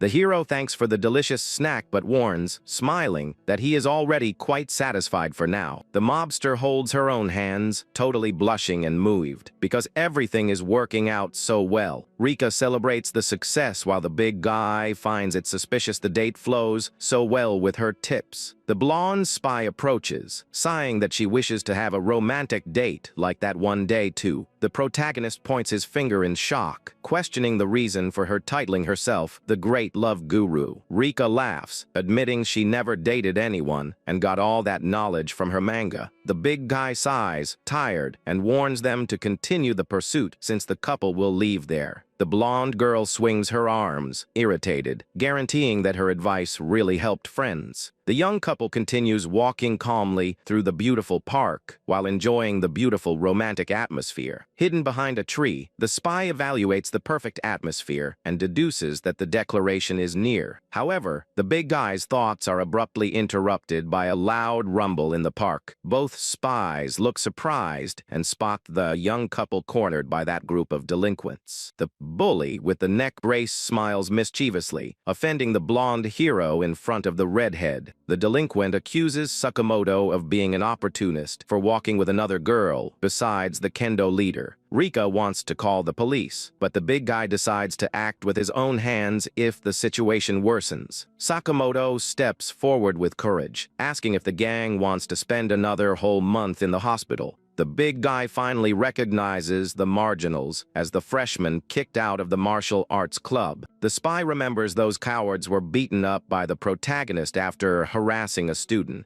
The delinquent cries from anger for having been kicked out of the club, losing the chance to admire his captain. The young mobster girl is completely disgusted by the group's attitude and screams, calling everyone idiots. The redhead points her finger firmly, stating that they deserve the fair expulsion for being disgusting. The marginal observes her face and is surprised to finally recognize the feared mobster in makeup. The bully mocks the girl's radical visual change, just to date a terrible loser. Sakamoto steps forward to protect the scared girl, while the enemies continue mocking her. The blonde hero loses his patience completely and tells the cowards to wash their mouths to speak of his friend. The atmosphere worsens drastically when a huge man with a thug face appears behind the freshman. The gang cracks a relieved smile, calling the blonde brute to end the protagonist soon. The dangerous marginal leader stares at the hero with evil, wanting to punish whoever beat his thugs. The freshmen brag, claiming their leader is a living legend of street fighting in the whole region. Sakamoto begs his partner to run away as fast as possible, but the young woman refuses to leave him alone. The thug leader loses patience with the beautiful romantic drama and warns that the fun has ended for good. Without the slightest pity, the brute advances with everything and grabs the mobster's arm with a lot of violence. The redhead screams, terrified, while the disgusting Doug invites her to have fun with real men. The blonde hero is desperate to see his friend being hurt and runs quickly to save her from there. However, the protagonist is surprised by a very brutal punch in the stomach and falls defeated on the grass. Seeing that great cowardice, the big guy exudes a murderous aura and tells the blonde to wait for him. Completely in tears, the poor mobster girl screams her fallen friend's name while trying to break free. The cowardly gang mocks the defeated hero on the ground, and the leader decides to take the beautiful redhead girl away. The disgusting man harasses the defenseless girl without noticing an immense shadow approaching behind his back. The big guy stares at the bully with a dark look, and the leader asks who that cursed intruder is. Without saying absolutely anything, Yusung squeezes the criminal's arm until breaking almost all his bones. The protagonist throws the enemy leader far away with extreme ease, scaring all the freshmen. Emanating all his immense power, the big guy warns coldly for them not to touch his friend anymore. The gang sweats cold with terror, with the monstrous pressure, while the humiliated coward starts screaming. The marginal leader accuses the big guy of attacking from behind and promises to end his race in a fistfight. The muscular hero just breathes deeply, revealing a huge, extremely terrifying combat stance. The thug tries to calm down, thinking the rival must just be a huge dumb schoolboy. Far from the fight, the real mafia's advisor questions if the boss will leave that aggression unpunished. Minutes before, the dangerous criminal faction was completely lost in the park looking for the lovebirds. The bespectacled advisor warns, desperately, that he finally found the lovebird couple. The redhead girl tries to break free, while the blonde brute holds her arm by force. The mafia leader is completely furious to see a marginal touching his little daughter. The thug asks if he should take the weapons, but the great boss tells him to wait a bit. The old mobster decides not to intervene upon, seeing that the big guy took the front of the confusion. The criminal leader starts observing the extremely dark aura emanating from the young man's body. The old man has trembling hands while feeling a suffocating pressure in the middle of that park. The mobster swallows hard and realizes he has certainly felt the type of aura before. He remembers the day he stood face to face with the terrible leader of the Russian mafia. The old man remembers feeling the same absolute fear when facing the powerful criminal in the past. He recognizes in the high schooler the same monstrous capable of awakening pure terror. The boss is fascinated by the underworld energy coming from a mere high school student.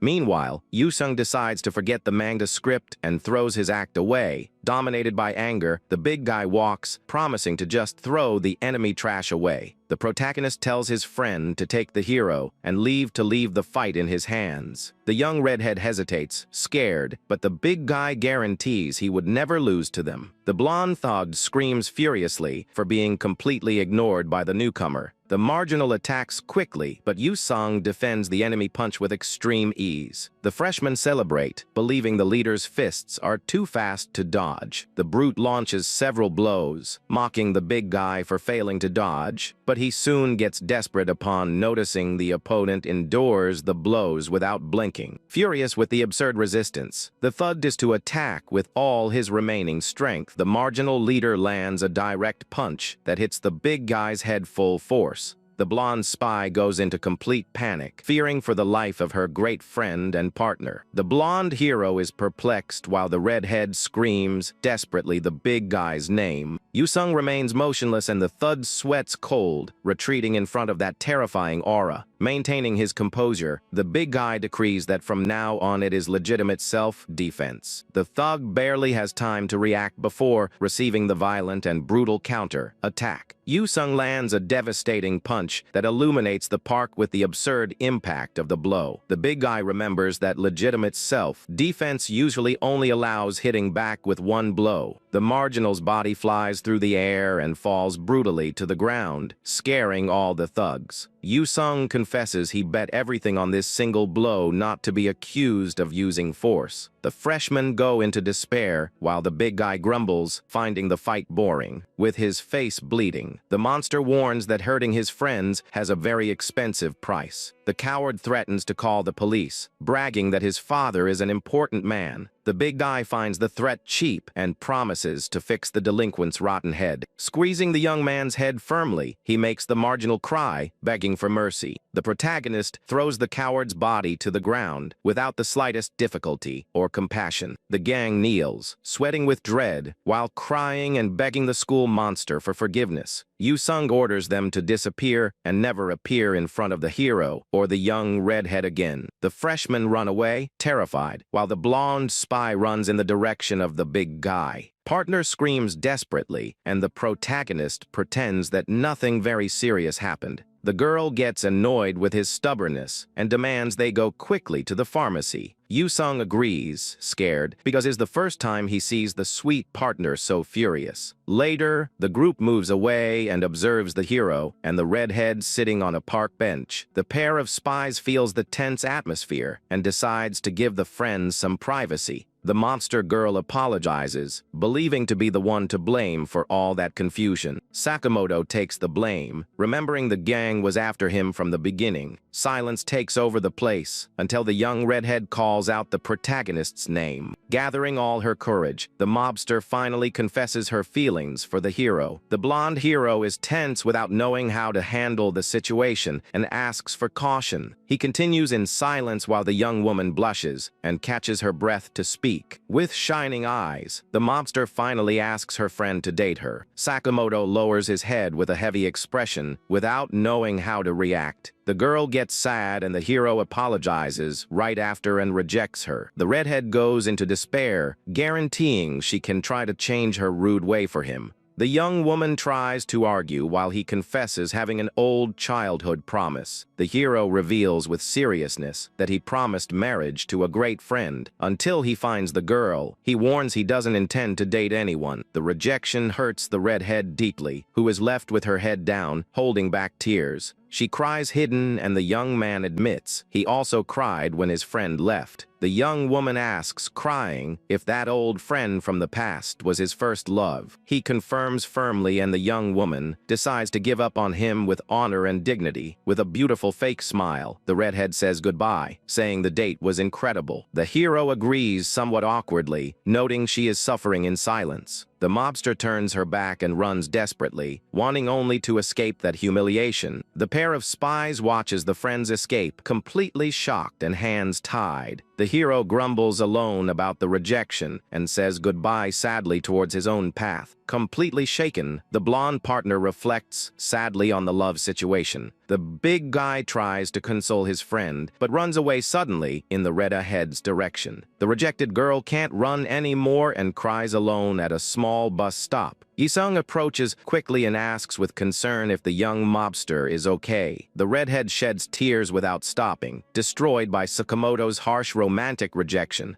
The big guy notices the girl's pain and offers a tissue for her to wipe her face. The young man reprimands the young woman, telling her to stop pretending to be strong in such a fragile moment. She grumbles, saying she never cried in front of anyone before while wiping her tears. The redhead thanks him for the concern and keeps staring at nothing, trying to organize her thoughts. She asks since when they were spying on her because she was already suspicious of the pair's actions. The big guy sweats cold in silence, trying to think of a lame excuse. The spy tries to justify himself, saying it wasn't from the beginning, while the girl stares at him. The redhead ignores the lie and vents, blaming herself for the terrible rejection. The girl realizes depressed that the blonde hero hero never showed real interest in her. She puts her hand on her chest and admits the terrible pain of rejection seems to tear her apart inside. The young woman cries, feeling that all that teenage passion is suffocating her inside. The girl falls into tears, finally confessing that her love for the hero was real. The big guy is stunned and sad, realizing the emotions of those heroes are real. Yu-sung understands he always treated the girls as simple manga characters without life. The young man realizes that even Rika demonstrates real pain despite the sweet personality. But the redhead's crying proves those people truly live inside the school universe. Taking an attitude, the big guy stands up and calls the redhead young woman firmly. The mobster cleans her face, confused, and the big guy threatens to call the police on that crybaby. The redhead young woman lets out a light laugh, finding the spy friend's so exaggerated threat fun. The young man celebrates, saying the annoying young woman finally stopped lamenting like a child. Without wasting time, the protagonist takes off his own coat in a quick and surprising movement. The young man hands over the huge jacket and demands the young woman wear the piece immediately. He says they are both leaving right now, and the girl widens her eyes, confused. Without giving a chance, the big guy puts the huge hood over the girl's head. The protagonist ignores the friend's grumbles and summons her for an outing together. The girl lowers her head, embarrassed by the sudden brutal kindness of Yu-sung. The big guy decides to console his friend by running with her through the streets of the big city. The redhead breaks into a beautiful and sincere smile while wearing the big blue hood. The dangerous mafia leader cries with emotion upon seeing that his daughter found such a good friend.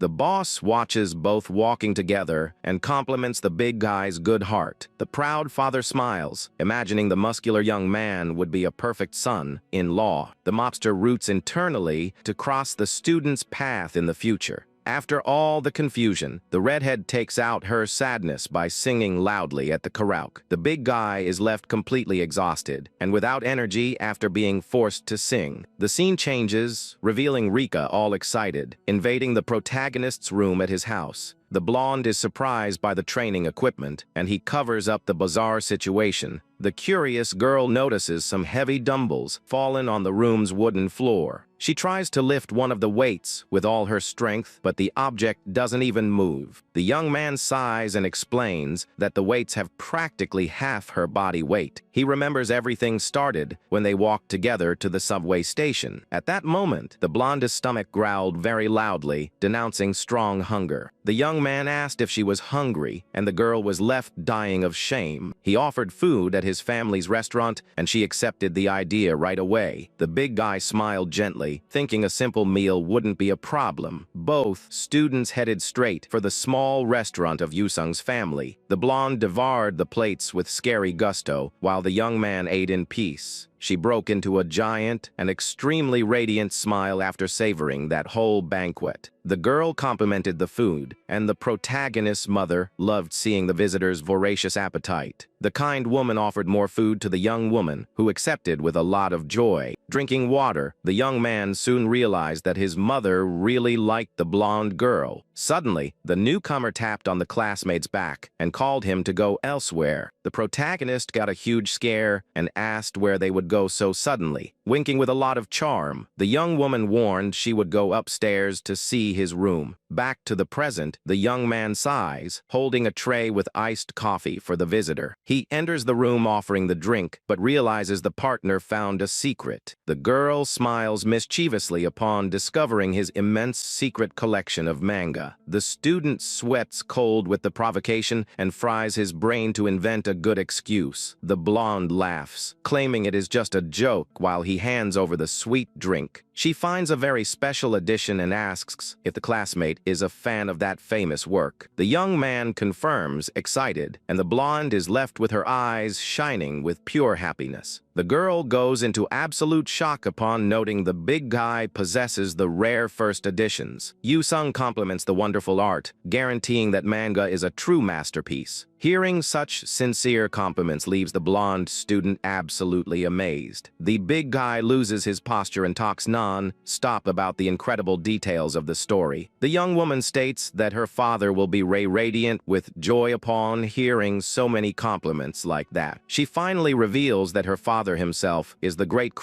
author of that legendary manga. The young man goes into absolute shock upon discovering he is a classmate of his greatest idol's daughter. He connects the dots and realizes both really share the exact same surname. The protagonist feels stupid for not having noticed that classic cliché of romances. He panics, remembering he got to visit the girl's mansion during the holiday. Dominated by the fan spirit, he begs for the great chance to get an autograph. The big guy cries male tears of emotion, feeling he beat life as a fan. The blonde raises her hand adorably and warns she has a simple curiosity. The girl asks the reason for him preferring precisely that work in the middle of so many others. The protagonist scratches his chin, inventing that the story grew in his heart out of nowhere. The partner smiles with sweetness and starts, remembering a great event of the 5th volume. She highlights how the blonde hero of the work always puts loved friends first. The girl remembers the exact moment when the big guy protected the friend with fury. She admires how the big guy manages to be extremely strong and kind. Rika hugs the book happy, comparing his attitudes with those of the hero. The next day, the sun illuminates the big school building once again. The big guy visits the student council room and talks to the president. The black-haired girl remembers he promised to help her during the holiday. She explains the school will receive exchange students from a Russian school. The young man realizes quickly that the president wants help to choose a gift. The president points her finger, very excited, and confirms the classmate's deduction.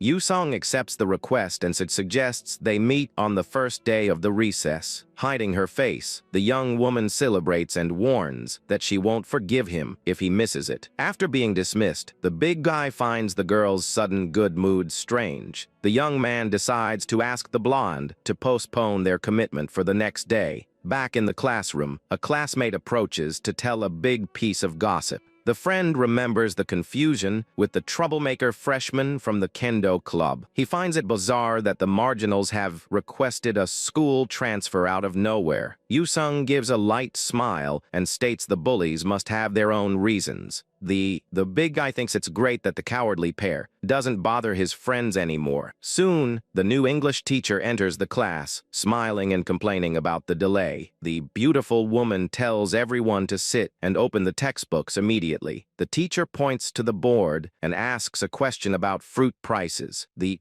big guy wakes Rika with small taps, while the girl mutters the right answer. Teacher Mizuki warns that she will draw a student by the number of the day of the month. The classmate in front of Yu-sung freezes, with dread upon hearing number 24. The friend points, relieved. The big guy who is called to read the text. Yu-sung stands up calmly and reads the English sentences, asking for a recommendation. The teacher swallows hard and asks, nervous, what the ideal answer would be. The young man recommends the city of Osaka for being a very famous tourist place. Mizuki trembles, pale, with the answer, and the student doesn't understand her bizarre reaction. The teacher claps her hands in an exaggerated way, complimenting his perfect answer. Yu-sung sits, confused, realizing the woman seems to hate his presence there. The woman continues the class sweating cold and stuttering in front of the whole class. Mizuki fumbles with words while holding the chalk with a lot of insecurity. The big guy observes the scene, confirming his worst suspicions about the woman. He realizes the new teacher is dying of dread of teaching him. Walking through the hallway, the student remembers the absurd rumors about his past. The students retreat, terrified, and the young man notes that the level of terror is bizarre. Stopping in front of the teacher's room, he decides to act as normally as possible. Inside, the teacher reads the boy's flawless file, doubting that perfection. Shaken, she starts creating absurd theories that he plans to assassinate her. Suddenly, a big scary shadow completely covers the teacher. Yu-sung opens the door, introducing himself politely, and the woman screams in dread. Mizuki tries to mask the fear, and the young man realizes his effort didn't help at all. The big guy sighs, accepting that his dark look will always cause panic. He approaches, warning that he came for mandatory career counseling. The teacher forces a very tense smile and asks the student to sit down. Mizuki asks quickly what the boy's plans for the future are. He doesn't know what to answer, and the teacher deduces he will take over the family business. The woman sees the boy as a feared Yakuza leader and trembles with dread. The teacher asks the parents' profession, and he reveals they are owners of a restaurant. The teacher finds the information odd and asks if something is wrong. Relieved, she smiles and says she would love to visit the place sometime. The woman asks what his favorite subjects are, and the young man chooses esteem. The counselor suggests this STEM field, but the student completely disagrees with the idea. Mizuki is left completely speechless by the big guy's mature response. With a determined look, Yusung states that he only wants to do what he loves. The teacher agrees, while the young man looks back on his past struggles with engineering. The woman confesses that she didn't always want to be a teacher, making the student pretty curious. Feeling super embarrassed, she asks the young man to promise not to laugh at her old dream. With a shy smile, the counselor reveals that she really wanted to be a voice actress.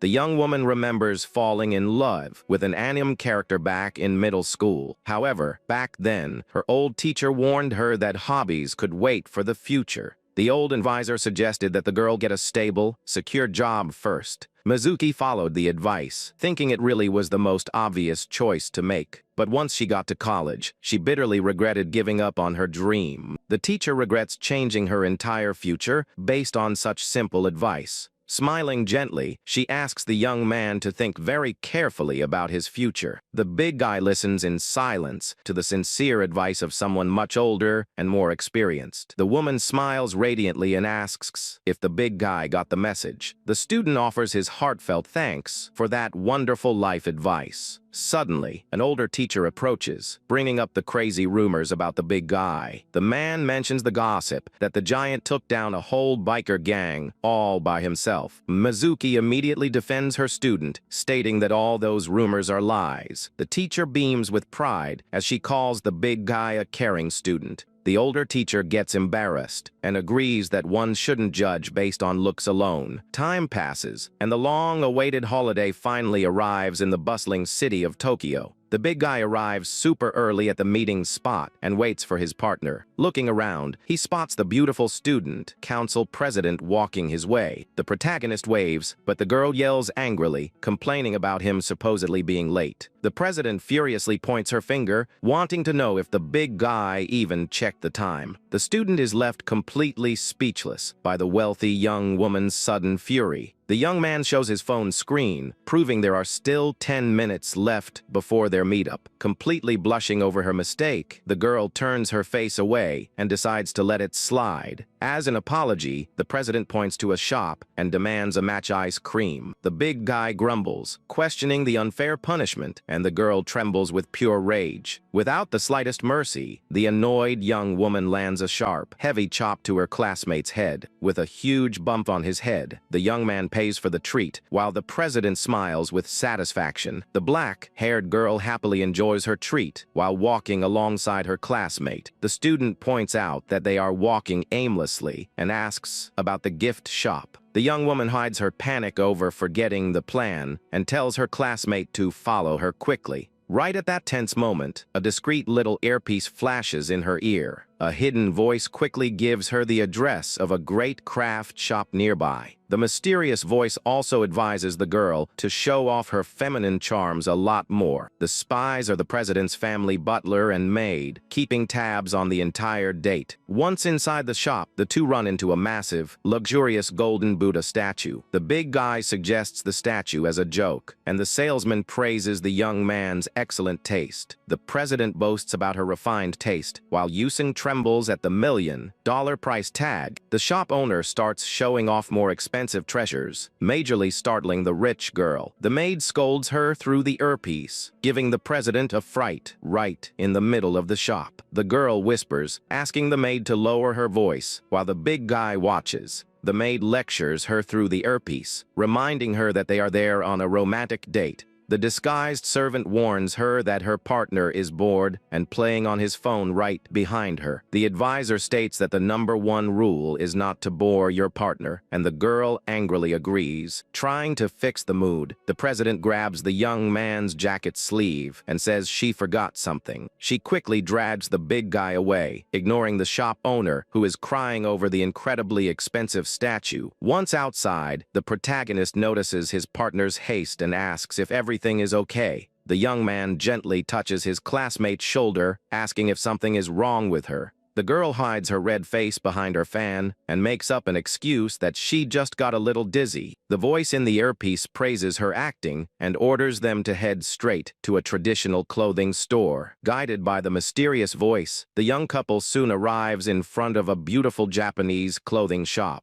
The saleswoman shows off a dark outfit, guaranteeing it is perfect for impressing exchange students. The wealthy president asks for the young man's opinion, and he checks out the clothing very carefully. Frustrated with the simple outfit, the girl demands that the saleswoman show them the best clothes in the entire store. The woman smiles confidently, her eyes burning with pure determination to make the sale. She displays a stunning white kimono, and the big guy shudders when he sees the absurd price tag on that piece. The girl approves of the fabric's beauty, but calmly asks to look at other available options in the shop. The wealthy young woman rejects several outfits in a row, stating that none of them fit her style. A lot of time passes with various clothes scattered across the counter, without the girl being able to make up her mind. In the end, the brutal dilemma comes down to just a dark kimono and a beautiful floral yukata. The friendly saleswoman suggests that the young woman try on both outfits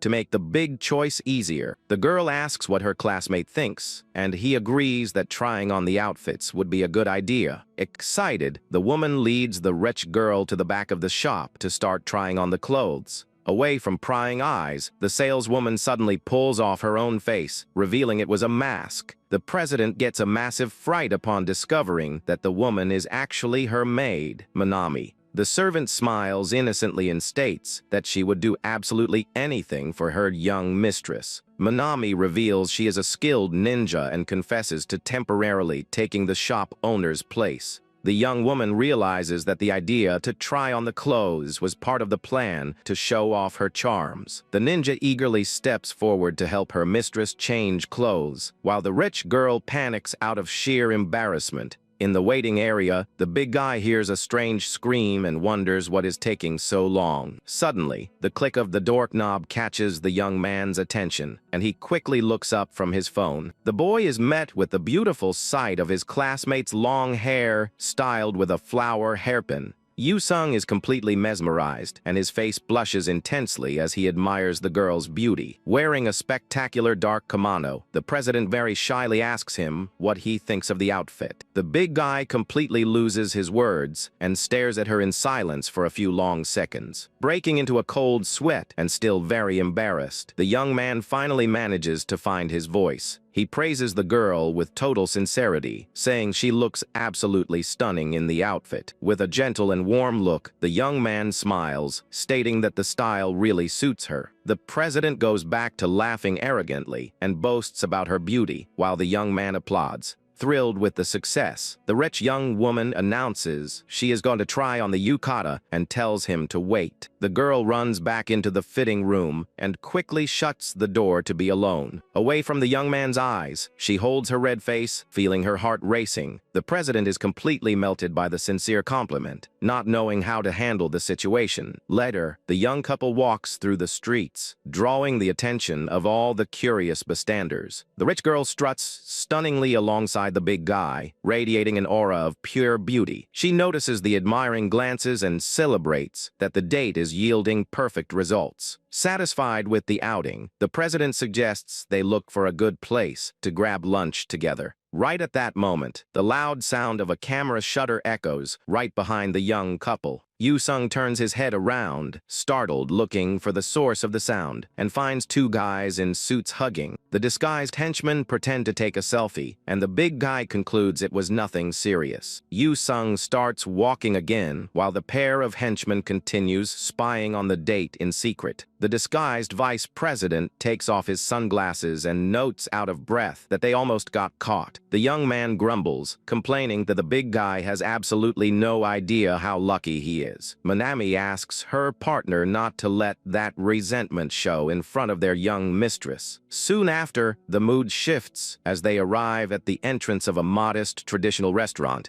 Yu-sung smiles excitedly and introduces the place as his favorite spot to eat ramen. The president agrees to check out the menu, but notes that she will need to use the restroom first. Right at that same moment, the vice president feels a terrible sharp pain in his stomach. The young man in the suit breaks into a cold sweat and confesses to his partner that he isn't feeling very well. He quickly deduces that the massive ice cream he devoured earlier did a number on his stomach. Unable to hold back the pain any longer, the spy apologizes and runs desperately toward the restroom. Minutes later, the young man steps out of the restroom, sighing with total relief after saving himself. However, he gets a fright that nearly stops his heart when he comes face to face with the big guy standing right there. Yu-sung widens his eyes in shock upon recognizing the student council vice president right there. The wealthy girl returns from the restroom smiling and gently announces that she is finally back. But she goes into complete shock upon seeing the two spies standing right next to her partner. The big guy smiles innocently and explains that he ran into the two upperclassmen right there by pure coincidence. Seung states that he decided to treat them to a meal to thank them for the help he always receives from them. The president trembles with rage, trying to understand why those idiots ruined the entire disguise. Left with no choice, she forces a smile and invites the two spies to eat all together. The unusual group sits down at the table, while the rich young woman cries internally over her ruined date. Manami whispers an apology and explains that her idiot brother bumped in the big guy. The tense silence is broken when a delicious, steaming bowl of ramen is served. The president stares at the popular dish in surprise, and the big guy notices her curious reaction. Confused, the young man asks if this is the rich girl's first time eating a bowl of ramen. The vice president flips out silently, thinking the question is absurd for someone of high nobility. The young woman tries the noodles, and the two classmates anxiously ask if the meal is to her liking. With blushing cheeks, the president declares with delight that the flavor of the dish is absolutely delicious. The big guy smiles with relief at the response while the girl continues enjoying her food. The vice president tries to steal the rest of the meal, but Manami stops him quite aggressively. After the meal, the lively group of students decides to visit a large arcade in the city. The arcade machine's metal claw fails miserably, letting a cute teddy bear drop. The vice president consoles the young woman and promises to use his skills to secure her dream prize. A short time later, things heat up during an intense match of a very famous fighting game. The vice president celebrates his crushing victory at the arcade and mocks the defeated big guy. Yu-sung becomes furious over being provoked so arrogantly and decides to retaliate. The spy smiles confidently, swearing to punish his classmate for stealing his beloved mistress's attention. Emitting a dark aura, the big guy notes that he still has credits left and challenges his rival to a rematch. Without a shred of mercy, the protagonist obliterates his opponent in the game, scoring a perfect knockout. The guy in the suit goes into shock over the humiliating defeat, while the big guy laughs in his face. Biting his lips in pure frustration, the vice president adjusts his glasses and refuses to accept the loss. The young man yells out the big guy's name, and Yu-sung turns his head, confused by the sudden call. The spy points to the punching machine, swearing to settle the rivalry using physical strength. The big guy thinks it's a terrible idea, remembering that settling things with fists is pretty primitive. The vice president ignores the warning and starts unbuttoning his shirt right in the middle of the arcade. ripping his clothes open. He displays an extremely shredded six-pack, shocking the big guy with the sight. The upperclassman laughs at his surprise and displays his hidden muscles with immense pride. Manami and the president hide their faces,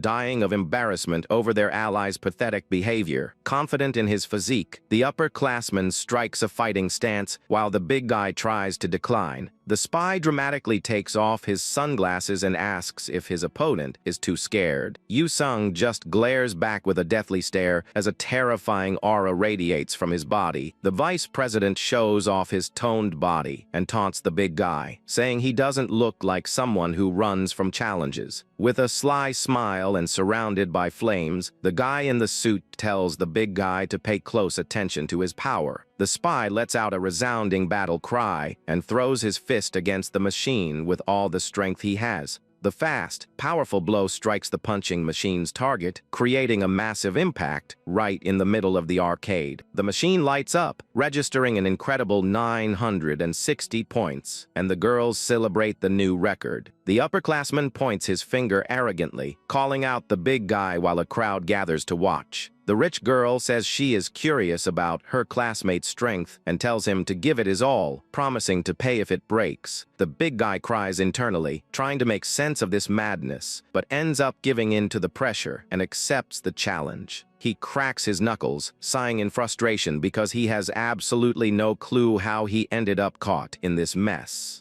Protagonist evaluates the situation seriously, concluding that the final score isn't the real problem here. The big problem is that his body has an absurd upgrade from being the classic comedy powerhouse trope. Exuding a monstrous aura, he fears that a single serious punch might shatter the machine into 1,000 pieces. With his eyes glowing intensely, the young man realizes he can't hold back and decides to use all his power. The big guy charges forward with a devastating attack, wanting to smash the equipment in the most spectacular way possible. The violent punch hits the target, generating a colossal explosion of energy that lights up the entire gaming hall. The vice president gulps and watches the grand impact, completely astounded by such raw power. The ninja panics upon noticing that the brutal strike bent the steel structure instead of hitting the pad. The rich girl hides her face in utter disbelief when the equipment's display flashes, registering a terrible 0 points. The pair of spies mocks the big guy's terrible aim, while he backs away in silence, totally disappointed. The young man tries to look on the bright side and feels relieved that he didn't set the arcade's highest score. However, a very strange sound of tearing metal echoes from the machine, catching the startled young man's attention. The main pad detaches completely from the structure and slams onto the floor, creating a huge crash in the room. All the students fall into complete silence, just staring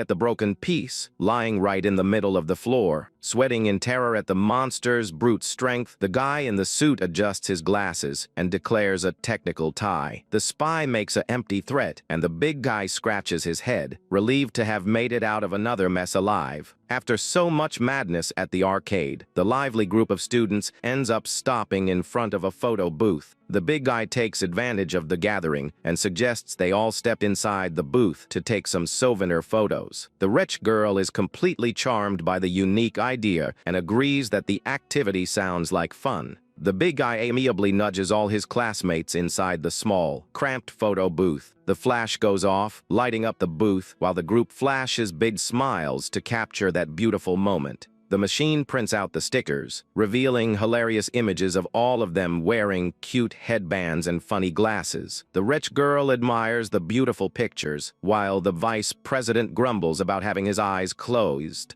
With a warm smile on her face, the young, noble woman ignores the complaints and admits that the whole thing was amazing. The protagonist smiles, proud of the mission's success, and suggests they finish the night singing at a karaoke bar. The spy in the suit belts it out into the microphone, singing with wild passion and getting some good laughs. Right after, the rich girl takes the stage, shining under the lights while singing in a sweet and elegant way. The wonderful mood reaches its peak when the president, the big guy, share the mic for a beautiful duet. The long day of fun comes to an end, and the big guy says goodbye, wishing everyone a safe trip home. The rich girl says thanks for the amazing outing from inside her luxury car, while her servants pass out from exhaustion. Regaining their senses a bit, the pair of spies realizes with horror that they ended up having way too much fun. The servants apologize to their young mistress, taking the blame for ruining her long-awaited romance. The duo in suits laments missing any chance to slip away during the day to leave the lovebirds alone. The president listens to her subordinates' desperate apologies, keeping a totally serene expression on her face. The young woman breaks the tension of the moment by flashing a surprisingly warm smile filled with pure affection. She reassures the two loyal servants, guaranteeing that their presence made the day infinitely more fun. The girl looks back in wonder at the amazing experience of anxiously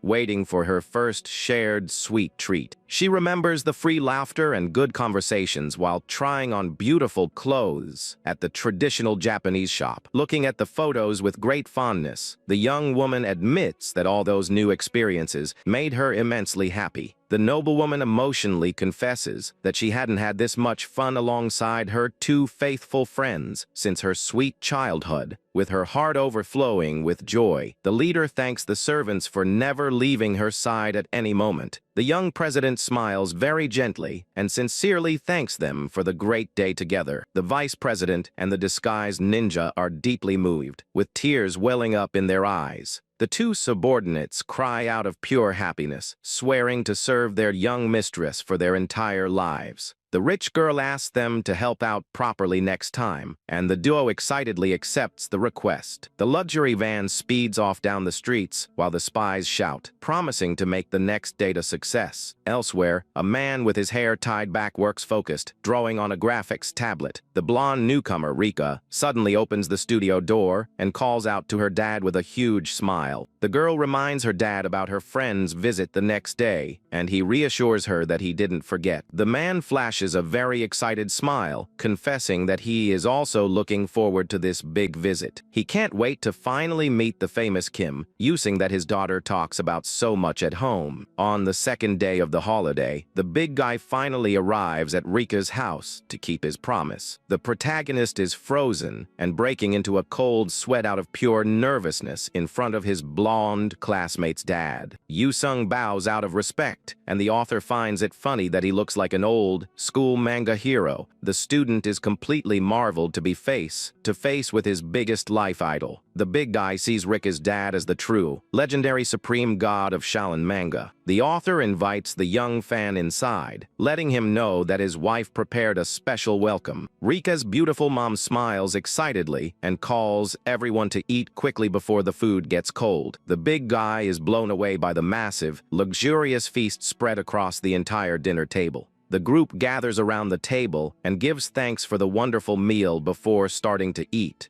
The author mentions that Rika has been talking non-stop about Yoo-sung lately, giving the young man a major fright. The man smiles, revealing that it's the first time his daughter has gotten this close to a boy from school. The protagonist breaks into a cold sweat and fries his brain, trying to think of a way to clear up that misunderstanding. Yoo-sung stammers that they are just regular friends, and Rika tells him to stop talking while he eats. The mom tries to calm things down, but the author admits that any dad would get protective over his daughter. The big guy reflects on the situation and internally agrees with that doting father's intense protectiveness. He concludes that if he had a beautiful daughter like Rika, he would think all guys were big bad wolves. The blonde newcomer dies of embarrassment and scolds her parents for saying so many embarrassing things. Yoo-sung observes his classmate in silence, noticing how incredibly nervous she is with the whole situation. Rika notices his gaze and turns her face away blushing, while her dad watches the scene with a smile. The girl panics, demanding that everyone stop making suspicious comments during lunch. The author laughs alongside his wife and proudly comments on how fast their daughter grew up and is turning into a woman. With a nostalgic look, the man confesses that deep down, he wished she could stay a kid forever. He fondly remembers the days when little Rika would run around the house holding a toy bunny.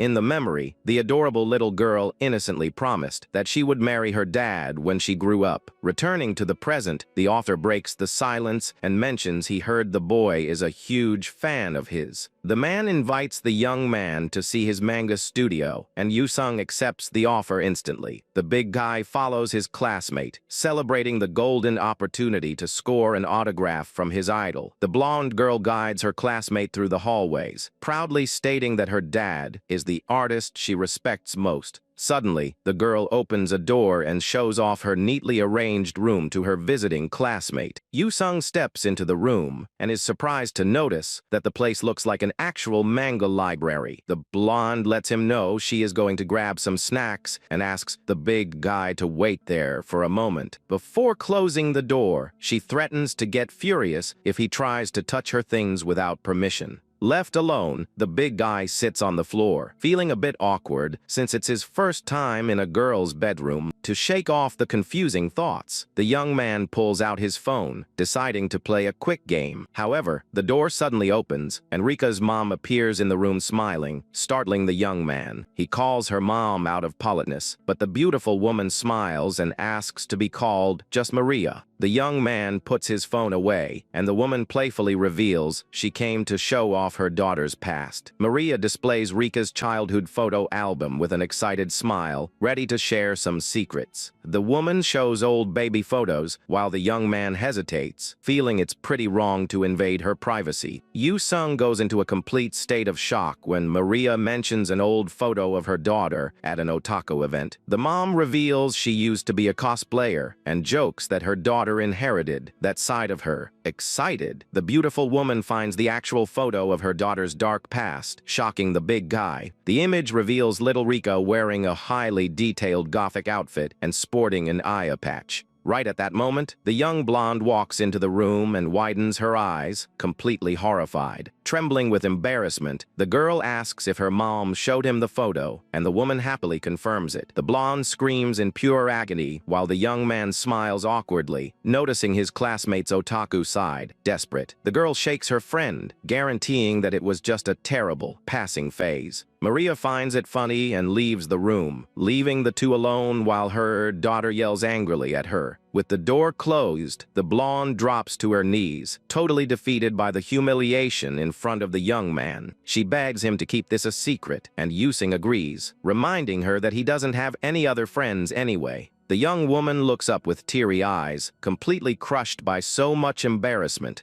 Seeing his friend's sadness, the big guy smiles gently, telling her not to feel so bad. He explains that everyone goes through an edgy phase, but the blonde doubts he ever did. Scratching his face, the student shyly confesses that he was also pretty weird back in middle school. To prove it, the big guy grabs his phone and asks if the girl wants to see a photo from back then. The young man quickly finds the old picture in his gallery, and the blonde leans in, highly curious. He hands over the device, revealing the image, and the girl widens her eyes, letting out a shocked gasp. Completely stunned, the blonde stares at the phone screen, unable to believe what she is seeing. The photo reveals a scrawny young kid covered in fake tattoos, striking a super dramatic pose. She hands back the phone, wanting to know how such a skinny nerd ended up getting giant like that. Smiling, the young man explains that he started training hard because he felt weak, and then he hit a growth spurt. The blonde jokes about his past, and Yu-sung asks if she doesn't like his current version. Super flustered, the girl confesses without thinking that she really likes him exactly the way he is. She realizes her accidental confession and slaps a hand over her mouth, completely red from so much embarrassment. The big guy flashes a very gentle smile and calls his partner's name with a lot of affection. His heart races as he slowly steps closer to the young blonde sitting on the bedroom floor. In a total panic, the blonde pushes her friend back, shouting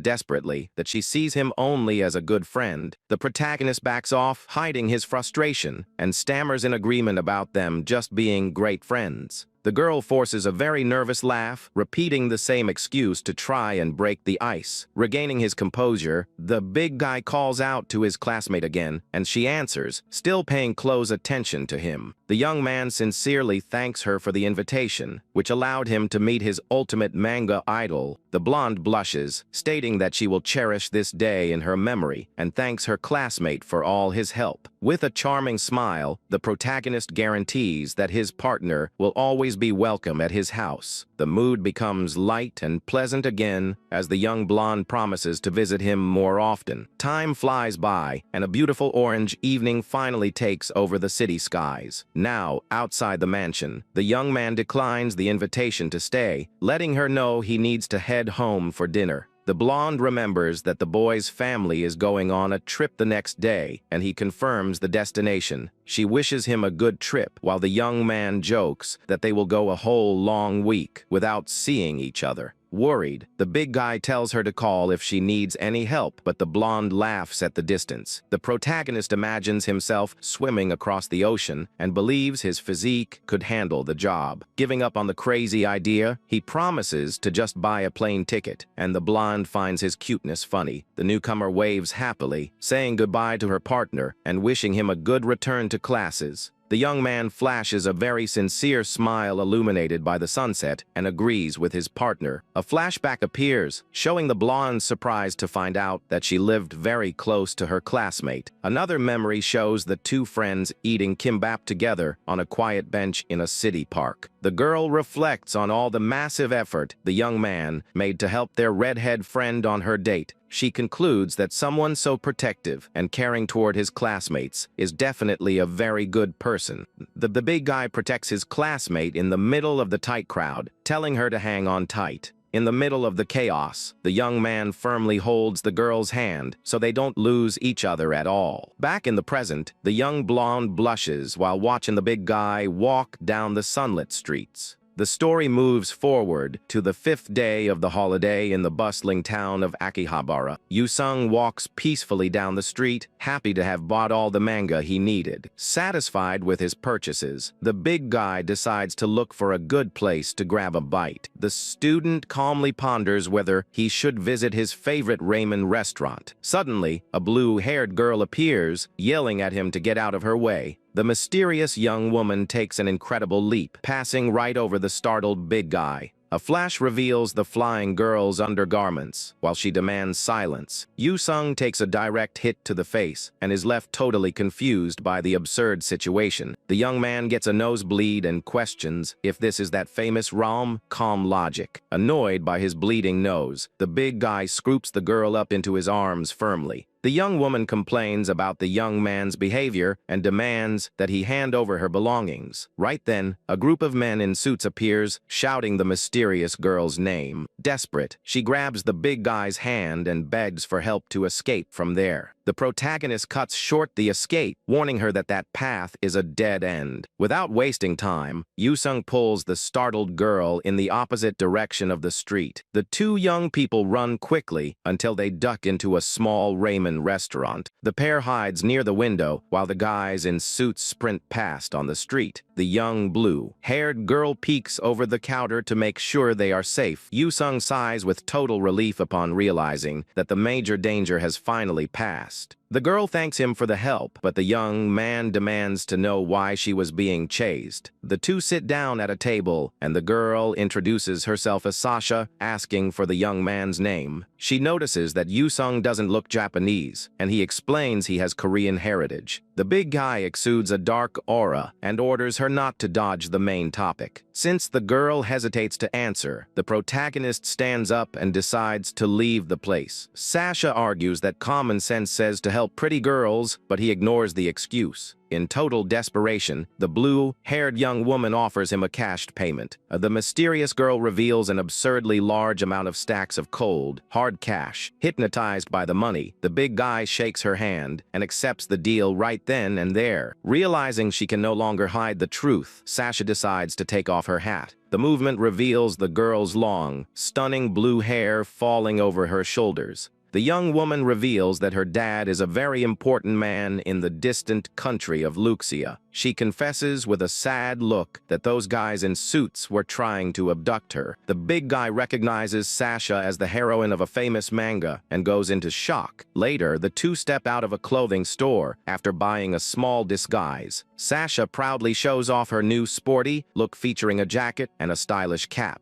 Yusung agrees it's better for running, and she demands protection until 7 in the evening. The blue-haired girl suggests they look for some fun place to hang out. The protagonist is left incredulous that the young woman wants to hang out despite being a dangerous target. Sasha explains that crowds help lose pursuers, and Yusung finds the logic sound. The big guy remembers that the Russian girl is a highly popular main heroine from the series. He recalls that her first appearance was supposed to be bumping into the blonde protagonist. Yusung fries his brain trying to figure out if this event happened before the main manga storyline. The young man gets apprehensive about interfering so much with a main heroine's major story. The big guy looks back on his urge to turn down the money, claiming he wasn't for sale. But he admits the amount of cash was simply too large for his common sense to turn down. Sighing from exhaustion, the student accepts that he'll have to endure the job for 6 hours. Meanwhile, Sasha smiles slyly, boasting about being very good at reading people. The girl recalls the moment the big guy held her, revealing an absurd amount of strength. The young woman is absolutely certain that her muscular classmate can handle the job easily. The two start walking together again, but are cut off by a voice ordering them to freeze.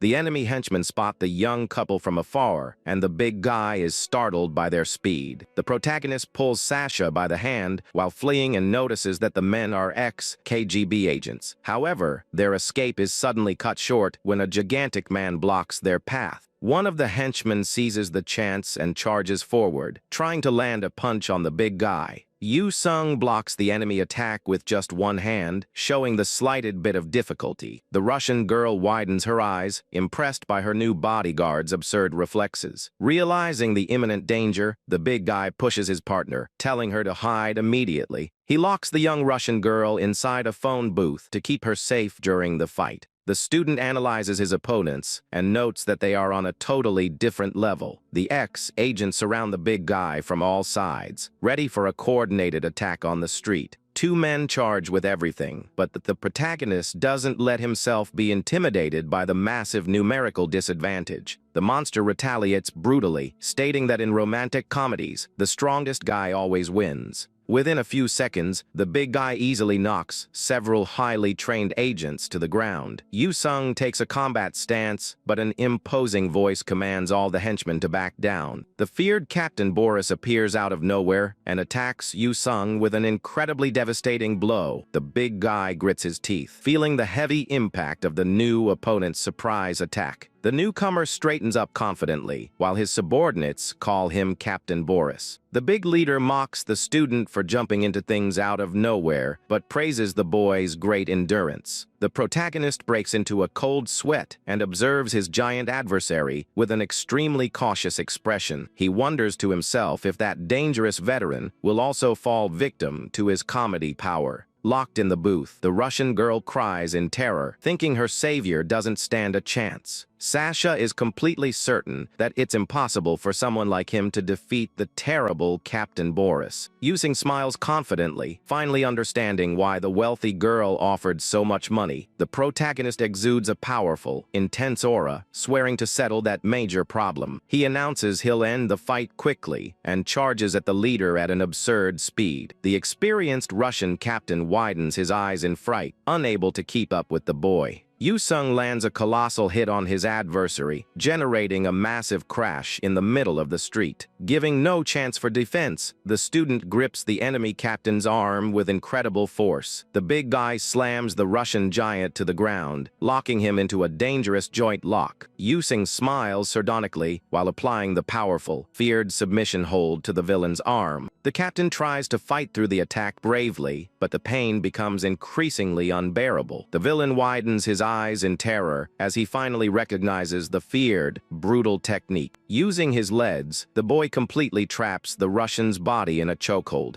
The enemy leader cursed the student for using attacks focused on breaking joints. Boris screams in complete agony as the crushing force snaps dangerously against his hip. In one brutal movement, Yusung launches the adversary's gigantic body into the air with immense ease. The terrible villain faceplants onto the concrete floor with an impact that completely shatters the asphalt. The big guy takes a deep breath and looks down ruthlessly at the dangerous villain knocked out at his feet. Coldly, the young man remembers that joint injuries are serious and laments missing his gym workout. Sasha steps out of the phone booth, trembling in shock upon seeing that the captain was actually defeated. The girl admires the muscular student's back, unable to believe someone could be so strong. Far from there, a mysterious man answers the phone and receives the news about Boris's defeat. The man refuses to believe it, thinking it's impossible for a better fighter to exist in all of Japan. The informant describes the hero as a dark-haired, mixed-race young man standing nearly 7 feet tall. Upon hearing the description, the man gulps and asks if it refers to the feared Black Yaksha. Elsewhere, an internet forum explodes with rumors that the legendary Black Yaksha has returned. Users confirm the chaos happened in Akihabara and spread the gossip all across the city. A woman observes the comments and mocks those who doubt the mercenary's true power. The blue-eyed young woman smiles sinisterly, stating that the rookies know absolutely nothing. She recalls the legend of an unbeatable monster and the first God of Fists tournament from the past. The young woman recalls the legend of a mysterious fighter named Fumakotaro, who appeared out of nowhere in the past. The masked man fought only once and reached the tournament finals, becoming an absolute legend. The dark-haired woman wonders if the feared Fumakotaro has truly shown up again. Determined to investigate the rumors, the girl puts on her jacket and prepares to head out. She walks through the city streets with her long dark hair tied up in a ponytail. A familiar voice tells the young woman to wait, and she turns around startled upon recognizing her own dad. Far from there, Sasha and Yusung step into a lively maid cafe and are warmly welcomed by the girls. The big guy dies of embarrassment from the cute welcome, while the Russian girl thinks everything is amazing. The young man hides his frustrated face, but his partner insists that visiting a cafe is a must in Japan. An adorable waitress guides the two customers to a small pink table in the middle of the floor. Sasha laughs and calls him the king of landmines for taking out the henchman earlier. The big guy feels shivers of dread upon opening the extremely bright and decorated menu. The Russian girl thinks it's dangerous to go out for weeks and deduces that the blame for all this lies with a wrist weapon. The young man gets very confused, and Sasha explains that the squads always use electromagnetic pulses. She reveals that her family's company is a gigantic weapons manufacturer in the country of Luxia. The young woman reminds her partner that she is the daughter of a very powerful and influential man. A waitress with cat ears interrupts the conversation, bringing over the food and startling the young man. Sasha gives thanks for the beautiful meal served while Yusung tries to process all that otaku culture. The waitress stops the two from eating, letting them know they need to perform a special ritual first. The employee tells them to repeat the movements, and the big guy feels like something terrible is about to happen. The cute girl puts her hands together, making a heart shape to start the grand magic. The waitress casts a love spell on the food, while the protagonist dies of embarrassment over the scene. The young man tries to decline the joke, but Sasha pushes him, letting him know it's a rule of the establishment. The big guy grits his teeth, completely red as he battles against his own wounded pride. Trembling with humiliation, he performs the cute spell, and his Russian partner bursts out laughing at his face. The waitress wishes them a good meal, while Yusung hides his face, crushed by that silly game. Despite all the awkwardness, the young man savors the food and admits that the dish is actually really good. The adorable employee smiles happily and asks if the flavor of the food was to their liking. She warns them that the last one to finish will face a penalty and holds up a pair of cat ears. The protagonist widens his eyes, breaking into a cold sweat upon realizing what the loser's terrible punishment will be. The girl explains that the loser will wear the ears and Mio at the end of every sentence until the next game. Yusung begs for another option, but his partner trusts that they just need to win the match. The big guy's gaze turns deathly sharp with his absolute refusal to lose that game. Exuding a terrifying competitive aura, the young man holds his cards, swearing to come out victorious. In the end, the big guy loses the game and is forced to wear the cat ears, dying of utter humiliation. Furious over the loss, he demands an immediate rematch while his partner laughs hysterically. Sasha mocks him, saying the accessory doesn't suit him, and the young man swears he'll win the next round. After plenty of gaming, the two friends finally leave the cafe at the end of that busy afternoon. The Russian girl stretches, stating that the day was a lot of fun, while Yusung cries over losing everything. She doesn't mind missing out on the sightseeing tour, guaranteeing she had a blast with her partner. Walking under the orange sky, Sasha suddenly stops and notes she needs to confess a big secret. The girl admits that the men faced earlier were actually her own dad's security guards. She apologizes for the lie and shares that she just snuck out of the hotel to check out Japan. Sasha relieves her classmate from duty and says she will call the guards to return safely. With a radiant smile, she thanks the big guy for the wonderful day they spent together. Suddenly, a deep laugh echoes, and a bearded man celebrates finally tracking down the girl. The protagonist is startled to see a massive helicopter hovering right over their heads. The military aircraft creates a huge gust of wind in the middle of the street, completely surprising the two youths. The man in sunglasses mocks the girl's escape and thanks the young man for making the search easy. Yusung glares at the stranger with intense seriousness, while the villain questions the student's identity. The blue-haired girl gets startled and questions how they found her so quickly. The bearded man in sunglasses says that all of this is just a very personal matter. The newcomer walks calmly toward the young couple on the city street. Sasha apologizes for running away and tries to explain to her dad that she was already on her way back. The big guy widens his eyes in shock upon finally discovering who the bearded villain is.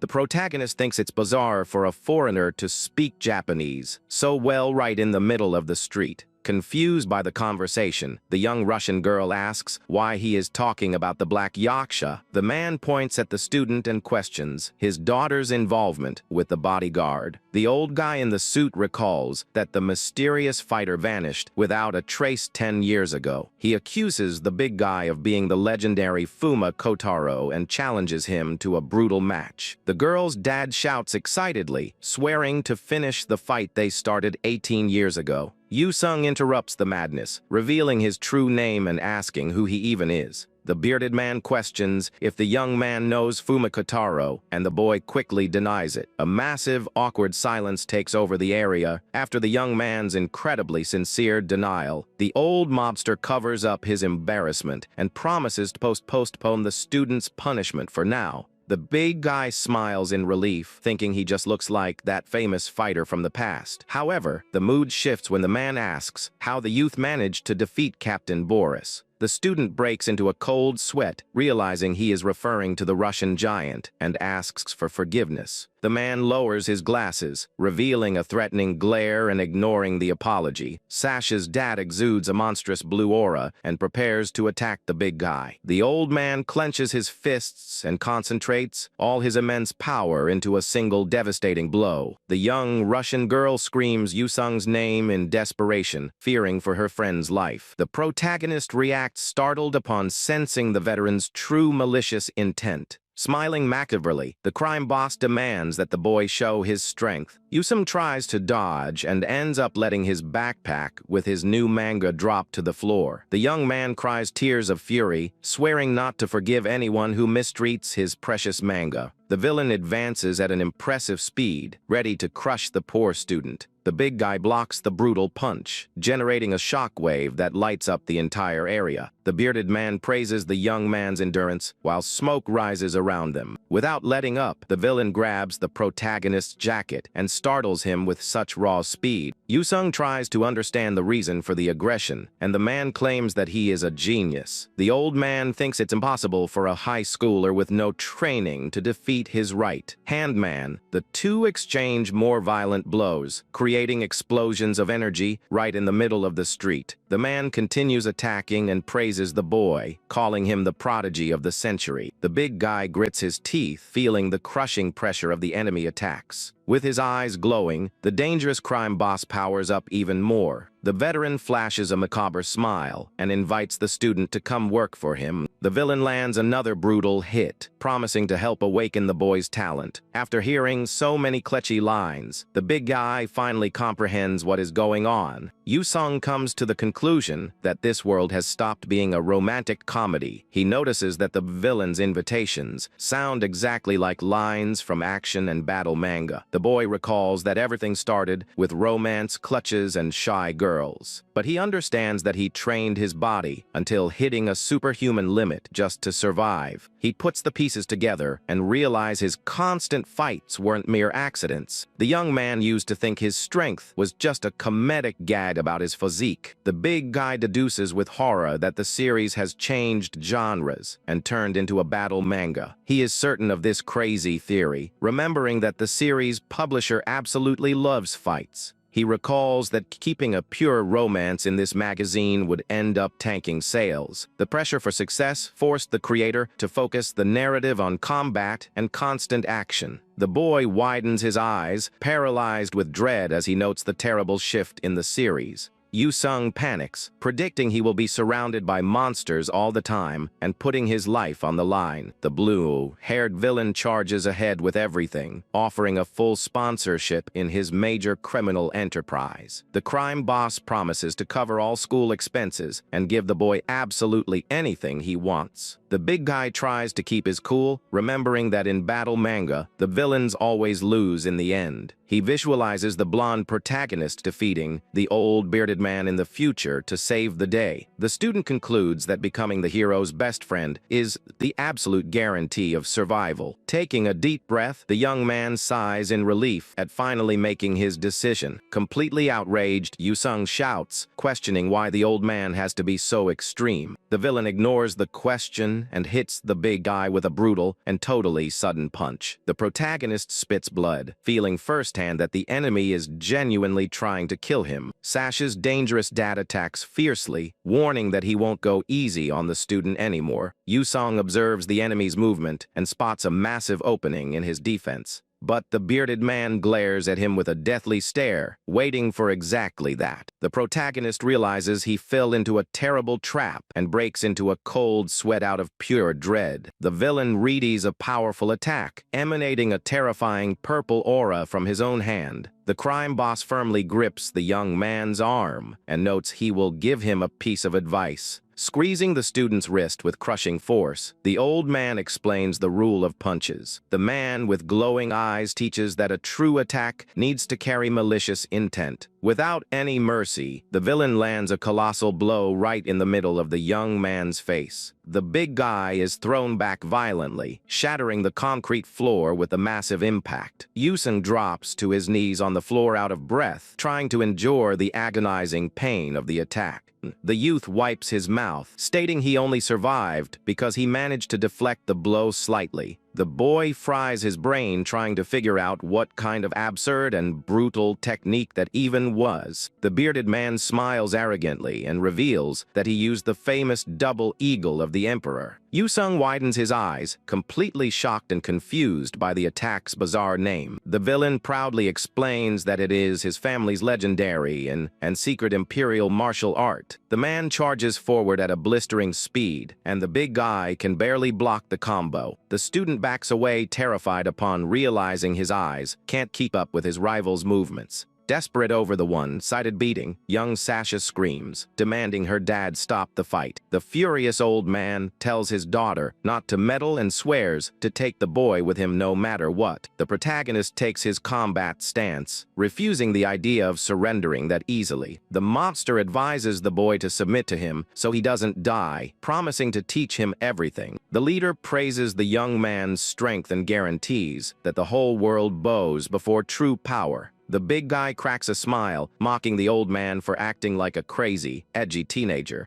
The protagonist rejects the evil power, remembering that he already has a reason to fight. He looks back with great fondness on his precious and beloved school friends. With his eyes glowing with determination, the boy charges forward, shouting that he will never join evil. The bearded man praises the student's fine conviction, preparing for the final clash. The two collide fists, creating a gigantic explosion of energy across the scene. The young Russian girl screams in terror, while her dad promises to crush all that conviction. The crime boss lands a devastating cross on the student, shaking the entire environment. Yu-sung fails to dodge and takes the punch dead-on, completely losing his balance. The big guy's body is dragged backward by the absurd weight of the enemy's impact. The young man blinks out of breath, trying to stay on his feet despite the immense exhaustion, but the old assassin charges relentlessly, giving the boy not a single second to breathe. The villain lands a strike so fast that the student can barely see the approach. Radiating power, Sash's dad readies his glowing fist for yet another merciless attack. Yu-sung widens his eyes and tries to defend quickly against his rival's next move. However, the man completely breaks the boy's defense with a violent, crushing impact. The protagonist groans in pain, concluding that that monster is on a completely superior level. The bearded villain approaches the fallen big guy and boasts about being the strongest man in the entire world. The blue-haired young woman screams desperately, demanding her dad put an end to all that carnage. Sasha steps in the middle to shield the young man, but the mobster orders his daughter to move out of the way immediately. The girl refuses to back down and threatens to intervene while the crime boss glares at her with intense fury. Suddenly, someone lands a quick, highly precise strike to the back of the young Russian girl's neck, knocking her out cold. The Russian girl gasps and falls unconscious onto the asphalt, leaving the student completely shocked. Protagonist glares at the old man, outraged that he has zero mercy even for his own daughter. The big guy tries to stay on his feet while a mysterious girl catches the fallen Russian girl's body. The bearded man ignores the boy's words and coldly decrees that the fight ends right now. Emanating a terrifying aura, the villain charges ahead with everything, readying a totally devastating punch. The monster's fist descends with crushing force, while the breathless big guy is unable to dodge. However, a sharp blade suddenly flies past, lightly nicking the old assassin's face. Several daggers drive violently into the concrete floor right in front of the feared crime boss. The Russian mobster backs off immediately, highly startled by the surprise attack that cut short his blow. Staring at the weapons on the ground, the bearded man goes on alert, recognizing the black yaksha's blades. Right at that moment, an extremely thin steel wire whizzes past, nearly catching the mobster's face. The dark-haired girl charges with fury, using a secret weapon against the enemy leader. The skilled young woman lands gracefully on the ground, taking the front line to protect her friends. The big guy stares at his heroine's back and is surprised as he tries to recognize his savior. The young man finally realizes that the protective young woman is the formidable captain of the school's kendo club. Completely confused, the student blinks, asking what the upperclassman is even doing there. The ninja glares at the bearded villain and states that the legendary fighter he is looking for is named Fuma Kotaro. She reveals that the warrior is her dad, but vanished from their secret village exactly 10 long years ago. The old assassin smiles, agreeing with the story and mentioning he had already heard those rumors. The Russian mobster excitedly concludes that the feared legend truly had a beautiful ninja daughter hidden away. Without breaking her focus, the upperclassman hands a mysterious glowing pill to the injured big guy. She quickly explains that her family's secret medicine will awaken his true, full power. The mobster notices the setup and charges furiously, guaranteeing he will never just stand around watching that. The captain tells the young man to swallow the pill quickly, while she tries to hold back the old Russian's fury. Desperate, the protagonist throws the glowing pill into his mouth, hoping the cure works. The big guy swallows the medicine and widens his eyes, feeling an immediate surge of energy through his body. The mysterious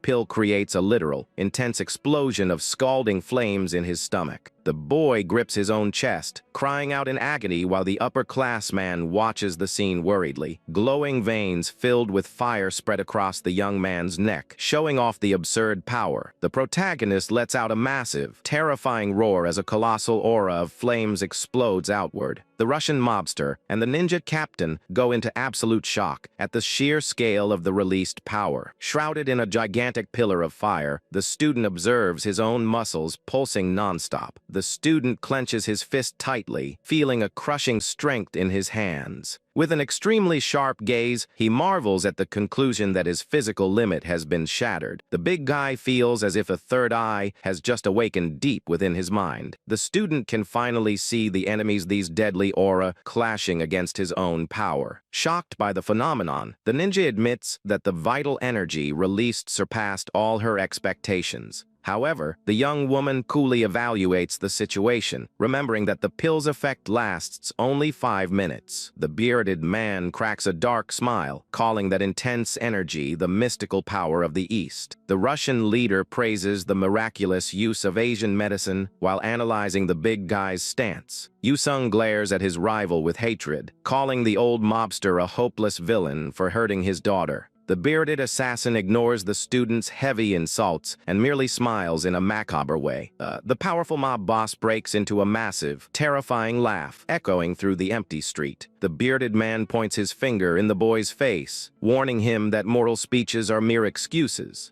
The villain swears that brute force rules the world, while the formidable ninja readies her deadly blades. Emanating a furious aura, the big guy takes a combat stance and challenges the old man to knock him down. The villain smiles and manifests a lightning tiger, guaranteeing he will do just that, if the boy can actually take it. Without wasting time, the assassin charges, unleashing a brutal and fast punch against the boy. The two collide, and the big guy grits his teeth, feeling that his opponent's strength is still absurd. The mob boss displays a smile of pure confidence and cruelty during the violent exchange of blows. The protagonist is surprised to realize that the enemy's movements are perfectly visible now. The clash intensifies with the fighters, trading punches at impressive speed and power. The mobster goes into shock upon noticing that the young student is actually reading his attacks. Seizing a small opening in the enemy's guard, the big guy decides to make his move and counterattack. Yusung lands a spectacular uppercut right on the villain's chin, launching the man into the air. Next, the boy delivers a devastating straight punch to the old man's face with all his flaming strength. The weight of the monstrous blow forces the crime boss's body to skid brutally across the asphalt. Sash's dad widens his eyes in disbelief over being overpowered by some punk's attack. The protagonist seizes the advantage and continues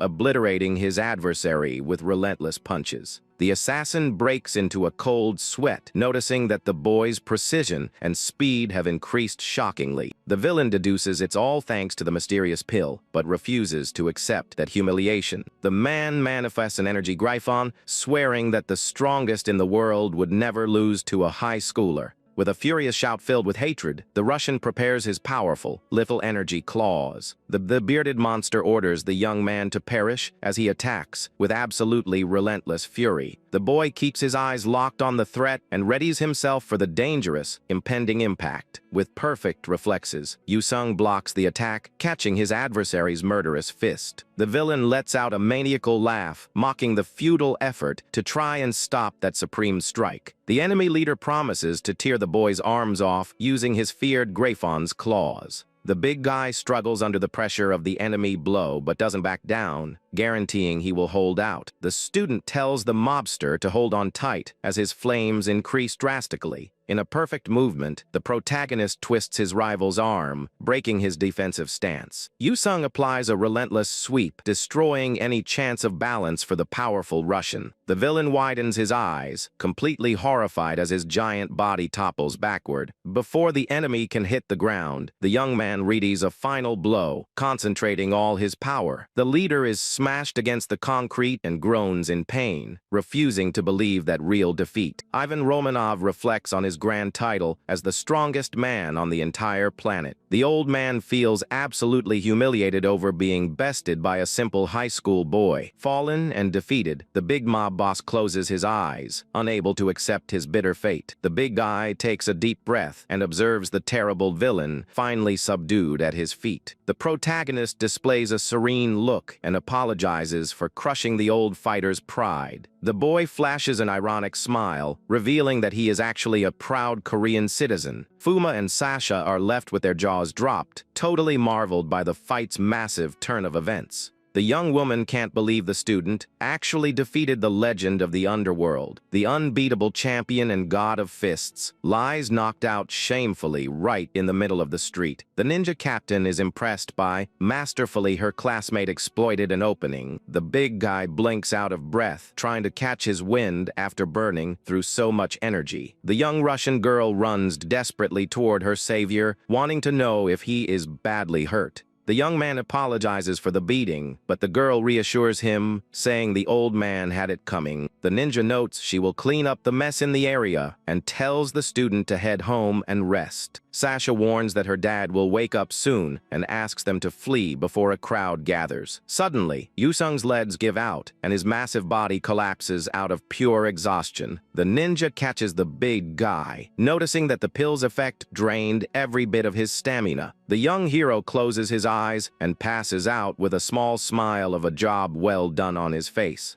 Beautiful Sasha watches her protector being carried away, blushing as she feels immense gratitude. Fuma carries the unconscious hero to safety, while the curious crowd surrounds the fallen villain. The highly anticipated Golden Week holiday finally comes to an end at school. Yusung walks through the hallways, massaging his own sore neck. The big guy sighs tiredly, figuring that it's just regular battle fatigue. He steps into the classroom, greeting his classmates and finding the complete silence on the internet strange. The young man gets tense over the lack of news, but the teacher tells everyone to settle down. The woman smiles excitedly, announcing the arrival of a new transfer student from Russia. The classroom door suddenly opens, and a school shoe steps into the room. A beautiful girl with long blue hair tosses her head as she walks into the classroom. Yusung widens his eyes in complete shock upon recognizing the young foreigner. The girl smiles radiantly, introducing herself as Sasha and charming the entire class. The big guy breaks into a cold sweat in complete desperation, while the students praise the newcomer. The young Russian girl lists her luxurious hobbies and decides to reveal what she likes most now. Without hesitating, she points her index finger firmly in the direction of the desks. The foreign student points directly at the face of the terrified Yusung. The protagonist goes into absolute shock, looking like he just got struck by a massive bolt of lightning. The blonde hero smiles, thinking that public confession is totally worthy of a romantic comedy. Yusung realizes in despair that his peaceful life has just been completely destroyed. The young Russian girl points her finger in an excited, confident way right in the middle of the classroom. The other students murmur, impressed by her ability to speak Japanese so well.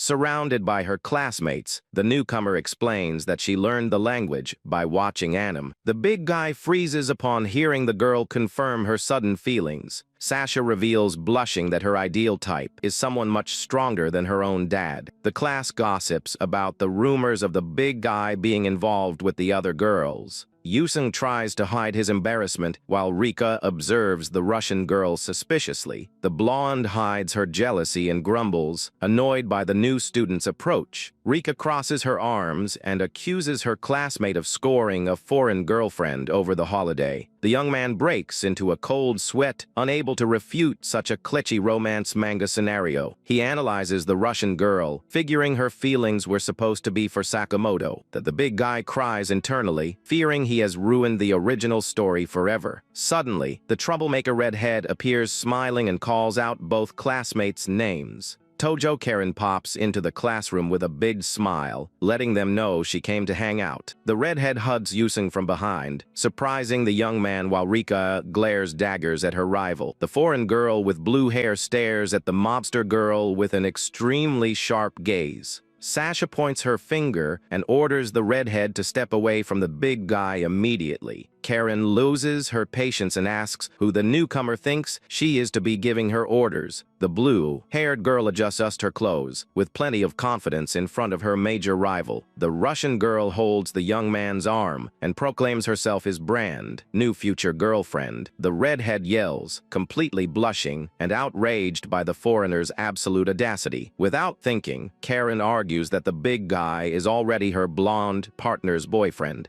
The entire class watches in shock as the three girls fight over the silent young man. Yu-sung breaks into a cold sweat, trying to figure out how he became Rika's boyfriend without even noticing. The blonde screams in terror, guaranteeing the mobster girl that they are just good friends. The redhead notices her own misunderstanding while Sasha smiles, tasting the sweetness of victory. The Russian girl hugs the big guy's arm, celebrating the chance to steal him away for herself. The chaotic mood is cut short when the class representative with glasses approaches. The girl with braided hair calmly asks for permission to request a favor. The representative reveals she lost her focus during class and asks to borrow his notes. The big guy readily agrees and hands over his notebook to his classmate with glasses. The girl thanks him with a bow and promises to return the material real quick. Rika gets confused as to why the studious student would need help, and Yu-sung defends his classmate. The redhead thinks it's weird for the class rep to ask a powerhouse for notes, but that the young man states he is great at his studies.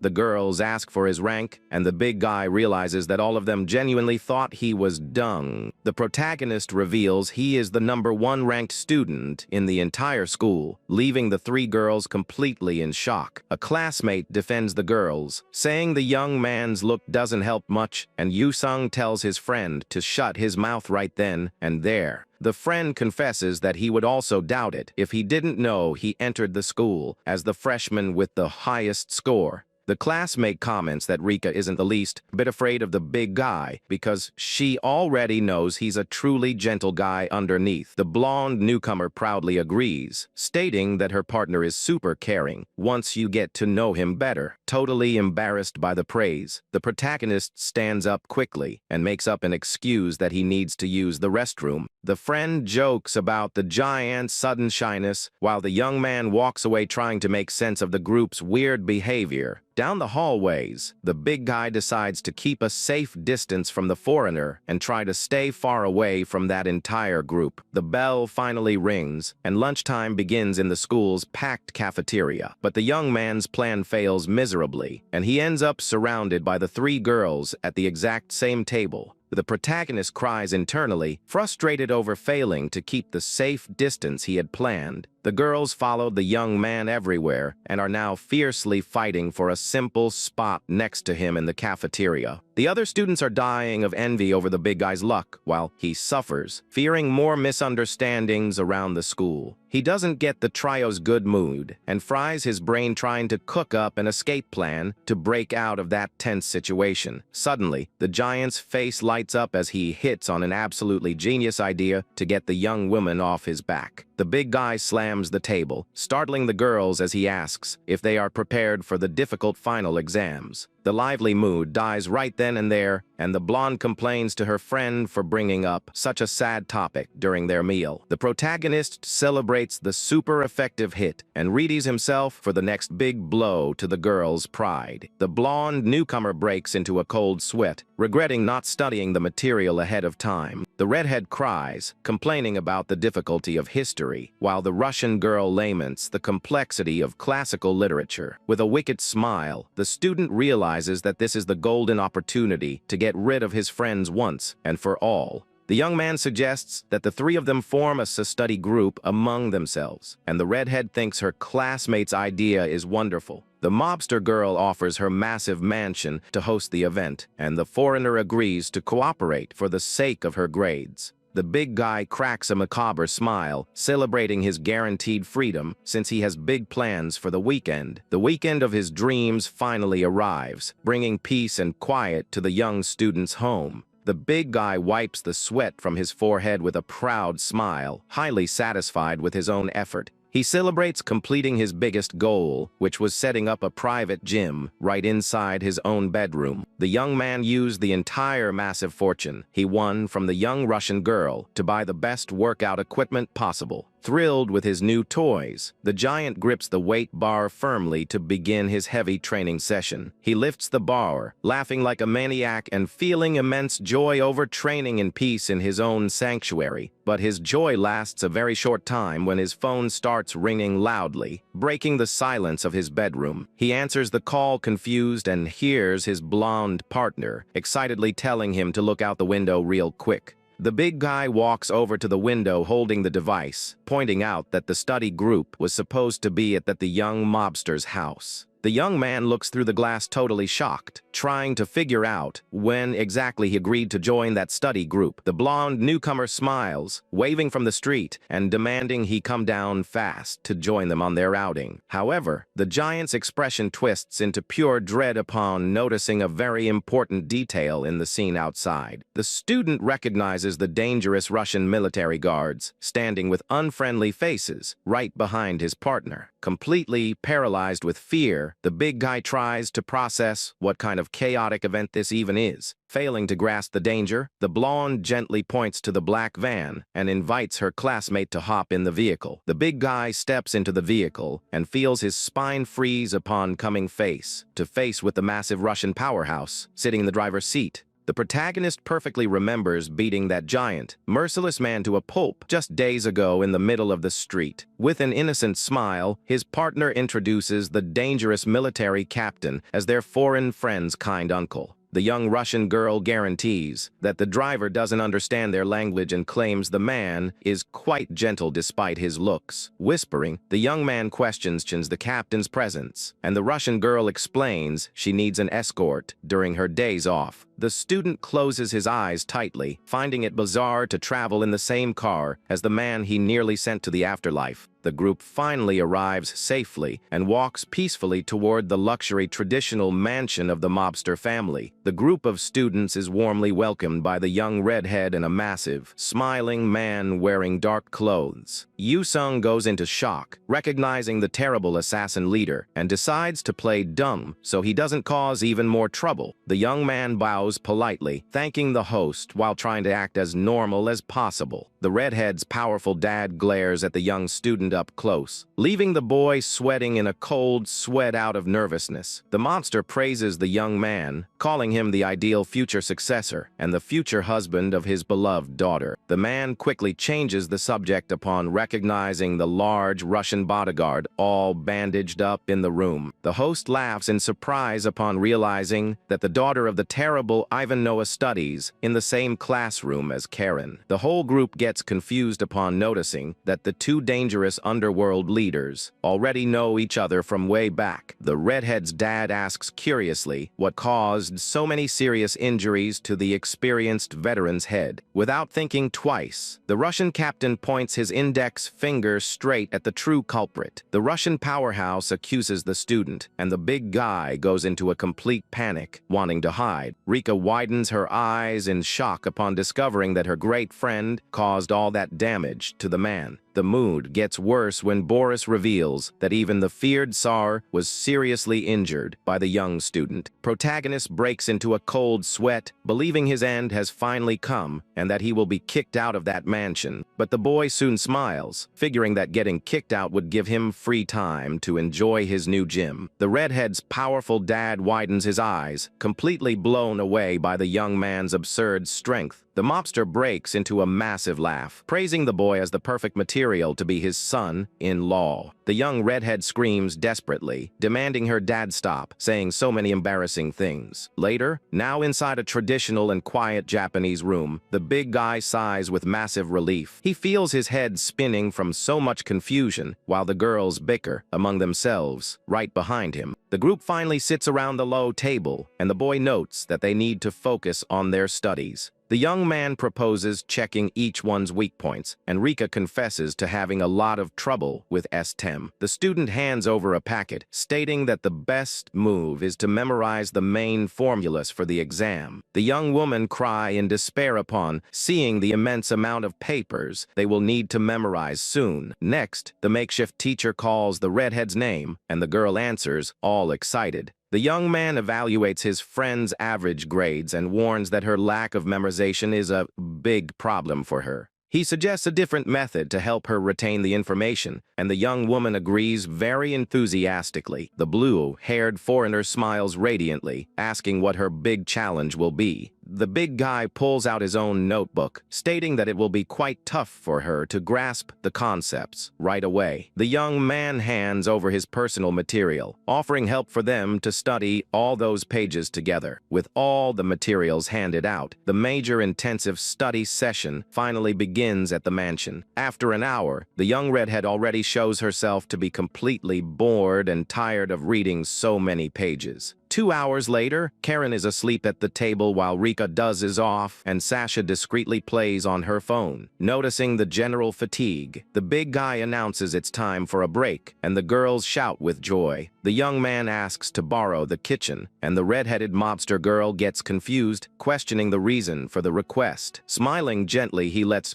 them know he will whip up a nice snack to refresh the whole group's energy. Minutes later, the big guy returns carrying a large tray, surprising the young students. The young man places beautiful bowls of shaved ice packed with delicious sweet toppings onto the table. The girls are marveled by the stunning look of the famous traditional Korean desserts. The pair grabs their phones to snap lots of photos of the beautiful, colorful dishes before digging in. The blue-haired foreigner smiles slyly and catches her muscular partner's attention. Sasha extends her spoon full of sweetness, demanding they sample each other's dishes like good friends. The young man backs away, breaking into a cold sweat and trying to turn down the embarrassing offer from his persistent classmate. The Russian girl pouts, complaining that her arm is getting tired, and the boy gives in to the emotional blackmail. The big guy opens his mouth blushing while the redhead and the blonde glare at the scene, dying of pure jealousy. Sasha smiles, demanding that he feed her too, and the two friends completely lose control of their anger. Rika stands up furious, pushing her dish forward and demanding her friend do a trade with her too. The redhead yells annoyed, demanding the young man try her food first, since she is the grand host. Observing that terrible romantic dispute, Karen finally realizes she has been a massive idiot. She recalls the moment when the blonde newcomer desperately guaranteed that she was just friends with the big guy. The redhead remembers Sasha taking advantage of that exact misunderstanding to steal the young man's attention. Karen finally understands that her feelings for the big guy were born when he comforted her in the park. Yusung tries to reason things out, while the blonde points out that the major revelation changes everything. The young redhead holds her dish blushing, realizing she still has a real shot with him. Time passes, and the scene shifts to the door of the sophomore classroom at school. The young blonde shows off her exam sheet, radiant with joy as she celebrates the end of finals. She boasts about her high grades, and the big guy praises his partner's massive effort. The friend with glasses suggests that the whole group head to Karak to celebrate the end of exams. Rika offers to cover the whole bill, while the friend cries over doing poorly on his tests. Changing the subject, the classmate with glasses warns that more bad rumors have popped up about Yusung. The gossip says that the young man took down 20 Russian mobsters all by himself in the street. The friend laughs, thinking the story is way too absurd, and calls anyone who believes it a complete fool. The young Russian girl leans close to the big guy, whispering slyly to ask if the story is a lie. Sasha ignores the tension and strikes a pose, promising to charm everyone with her angelic voice. The Russian girl chooses to sing a melancholic song and tells everyone to hurry up so they can hang out. After class, the lively group of students finally arrives in the famous district of Shibuya. The girls walk happy and excited toward the Karak bar alongside their school friends. The guy with glasses halts their walk, noticing that it's already past lunchtime. The classmate smiles, suggesting they grab lunch at a burger joint nearby. Suddenly, a biker speeds past at high velocity, startling the entire group right in the middle of the street. The red-haired delinquent insults the students, telling them to watch where they're going. Yusung asks if his friend is okay, and Rika panics upon noticing her wallet was stolen. The protagonist tells his classmate to wait there and sprints quickly in the runner's direction. The big guy runs through the streets at an absolutely impressive and terrifying speed. The young blonde screams her partner's name, completely shocked by his sudden action. Yu-sung tells everyone to take cover in the shop, while promising to recover the stolen item. Far from there, the criminals hide out in an alley, celebrating the theft of the valuable wallet. The red-haired thug flashes the cash, while his bald partner fears the boss might find out. The partner hears thundering footsteps and points terrified at what is approaching. The big guy appears, exuding pure fury, and orders the thugs to give back his friend's wallet. The criminals get startled by the monster, and the red-haired rider revs the bike to try and escape. The coward mocks the young man, shouting that a guy on foot could never catch up to a motorcycle. However, the delinquent goes into shock upon seeing the big guy running right alongside him. With his eyes glowing, the protagonist demands the wallet, and the rider screams terrified. Without a shred of mercy, Yu-sung drives his hands with crushing force into the back of the enemy motorcycle. The young man's absurd strength halts the bike completely, and the thug is thrown forward. The coward perceives the gap in power and apologizes desperately, begging for mercy. With a terrifying dark aura, the big guy orders the delinquent to step off the vehicle. Trembling with pure dread, the thug bows and returns the pink wallet to the monster. The thug flees crying on his bike, while the young man threatens him never to do that again. The protagonist holds the pink wallet, grumbling over all that unnecessary trouble. Back with the group, Rika holds her wallet, very happy and relieved to have recovered everything. Yu-sung notices the mischief in his classmate's smile, remembering he promised to pay for the outing. The young man walks along satisfied, completely unaware of a mysterious man watching him from far away. The intimidating figure hides his face in the shadows while keeping watch over the young student. The sun sets, and the lively group says their goodbyes after an entire day of tons of fun. The protagonist walks alone under the beautiful orange sky toward his own house. Yu-sung smiles excitedly, thinking about his heavy weight. Training session later this evening. He stops confused upon hearing someone calling out for a supposed boss in the middle of the empty street.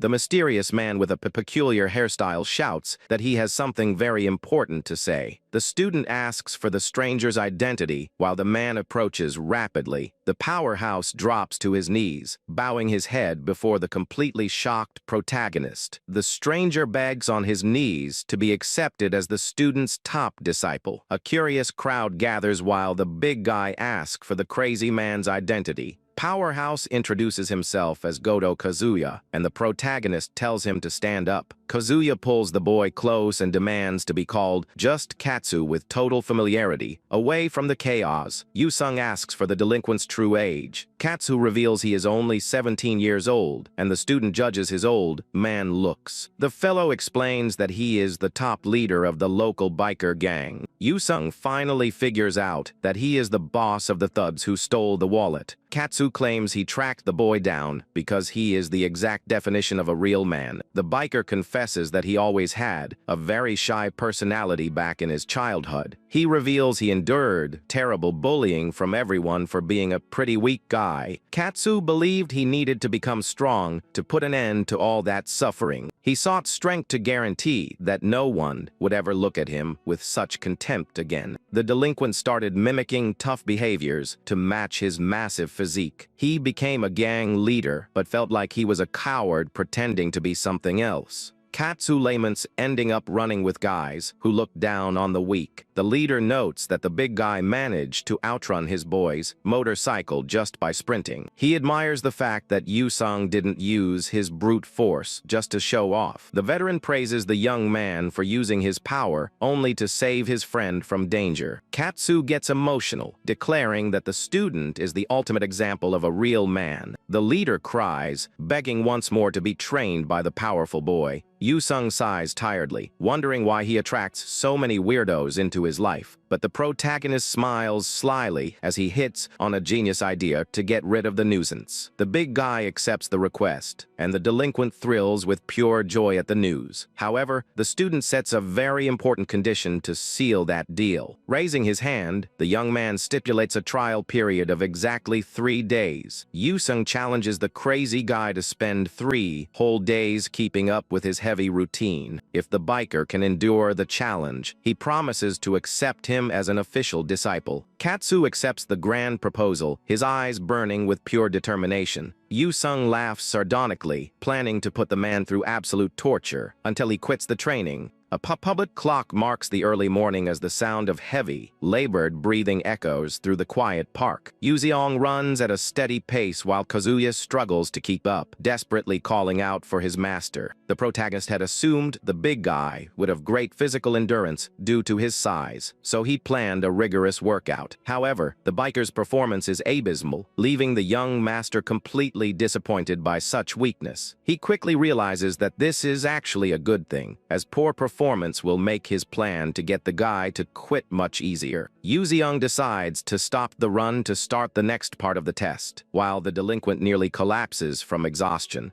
The young man points to the pull up bar and orders his supposed disciple to try doing a few repetitions. With great determination, the big guy grips the cold metal, ready to give everything he has in that moment. The delinquent lets out a fierce shout with eyes full of fire, startling Yu-seong with such sudden energy. But all that tough guy posturing vanishes quickly when he starts shaking uncontrollably, unable to pull himself up even an inch. Kazuya eventually loses his strength and falls backward onto the ground, while his master watches in complete silence. The protagonist is horrified to see the man failed the first attempt and realizes he is completely out of shape. Yu-seong announces that the test is over because the guy simply doesn't have the strength required to continue training. Desperate, the big guy grabs his master's shirt, begging for the 3-day grace period that had been agreed upon. He cries, admitting that he focused only on building muscle mass and completely forgot to train his stamina. The delinquent argues logically that if he were already strong, he wouldn't need to seek the teachings of a master. Seeing the humiliation, Yu-seong eventually yields and says they still have plenty of free time before classes start.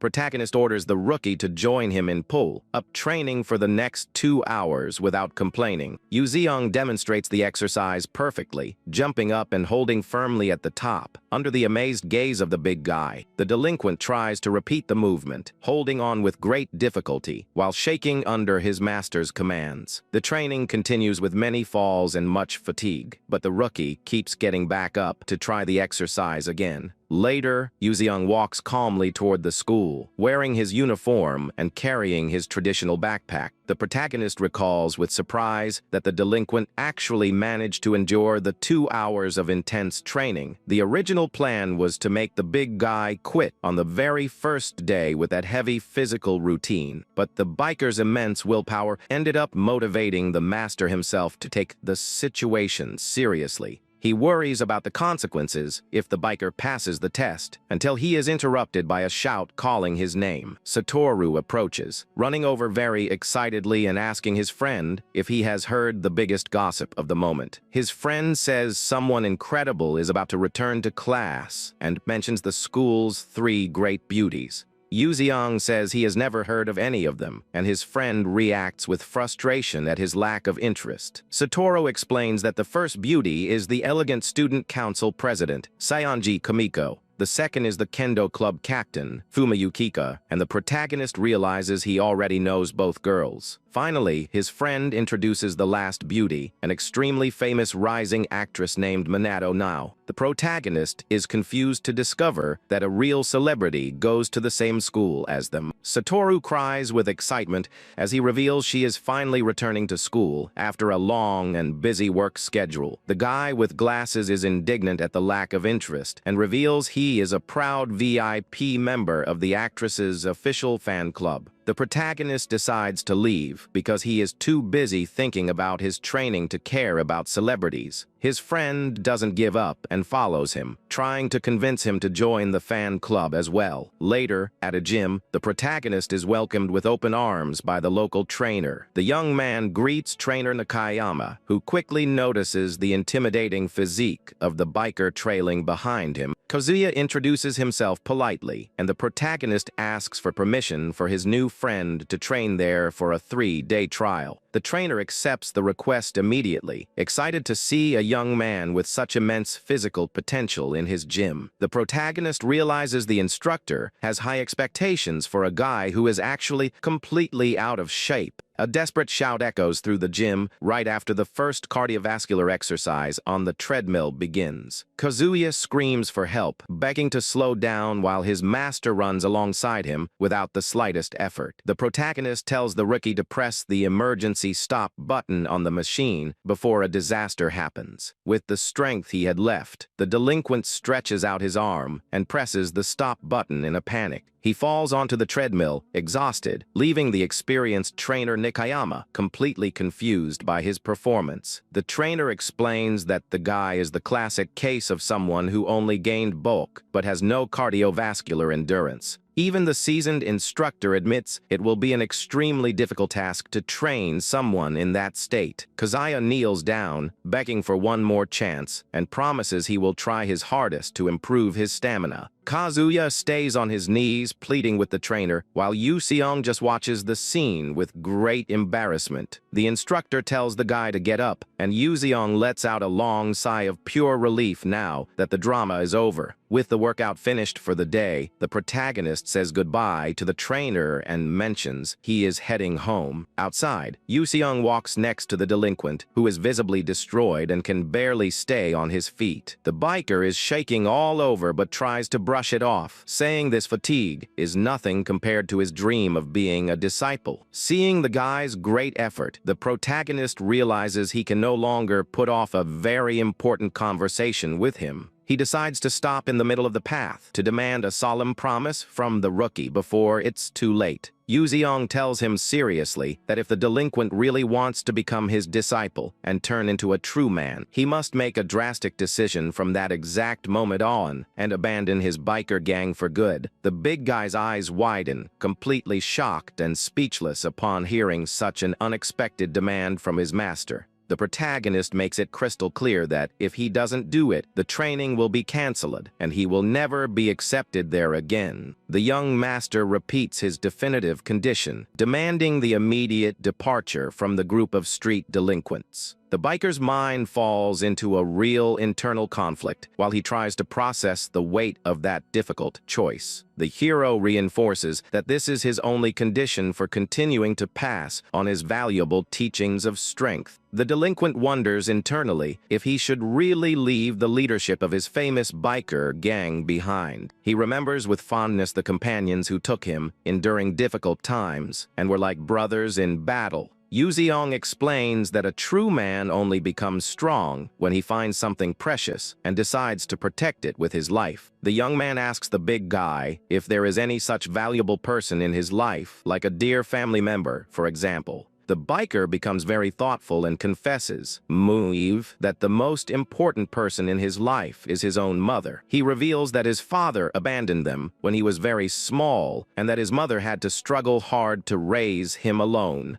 The young delinquent's face turns melancholy as he remembers all the suffering his mother went through over the years. He agrees with his master and decides in that instant to resign from his position as gang leader to follow a better path. Kazuya promises that he was tired of that empty life and vows that he will never commit crimes or cause trouble on the streets again. Satisfied with the honest answer, the protagonist seals the deal with a friendly pat on his new disciple's shoulders. The two share a firm handshake, decreeing the start of a new and tough journey of friendship and heavy training together. The protagonist says the weekend will bring intensive full-day training, and the rookie accepts very excitedly. The next day, the scene shifts again to the bright sign of the famous neighborhood gym. Yu Seong arrives wearing his workout gear and soon hears shouts of pure physical effort coming from inside the building. The delinquent is using a weight machine with all his might and dedication right at the start of that morning workout. The instructor welcomes the newcomer while the young man watches his motivated disciple's performance with surprise. The trainer laughs and says the rookie arrived an hour early, and he shouts new posture instructions to the big guy. Nikayama praises the boy's incredible determination and notes that he functions like a machine during strength training. The protagonist wears a proud smile, agreeing that when it comes to willpower, his disciple is truly unbeatable. Later, birds fly high around the building, while groans of pure physical exhaustion echo along the street sidewalk. The rookie can barely take a step as his legs shake, and the master explains he worked out all his muscle groups today. Even while crying from the pain, the big guy thanks him for the lesson, while Yuzeong promises an even worse workout for the final test day. The protagonist suddenly remembers something and starts rummaging through his bag, pulling out a mysterious item from inside. The hero hands him a traditional packed lunch and suggests that the disciple take it to eat with his dear mother. He says he prepared a very generous portion, since the young man's mother also needed to eat well. The Chinese-style bento looks delicious and leaves the big guy completely moved by such kindness. Kazuya begins to cry loudly out of pure gratitude, leaving Yuseong desperate as he tries to quiet the big guy's spectacle on the street. He bows on the sidewalk, shouting his eternal respect while people around them start looking, thinking it's all very bizarre. With clenched fists, the young man promises himself that he will pass the final day of training and become the hero's official disciple. Later, he walks happily, whistling with joy along the neighborhood sidewalks toward his family home. The biker feels like the luckiest person in the world for having crossed paths with such a generous and incredible master. He smiles in relief, thinking about how good it was to make the firm decision to leave his delinquent gang today. But his joy is suddenly interrupted when he notices a familiar presence, badly hurt, standing right in front of him on the sidewalk. He comes face to face with his former gang members, completely covered in bandages and casts all over their injured bodies. The boys cry and beg desperately for help from their former leader, leaving the big guy completely paralyzed. The clock keeps ticking silently, indicating that a great storm is about to break over all of them. At the gym, the protagonist notices, with quite a bit of strangeness, that Kazuya is very late for the final day of testing.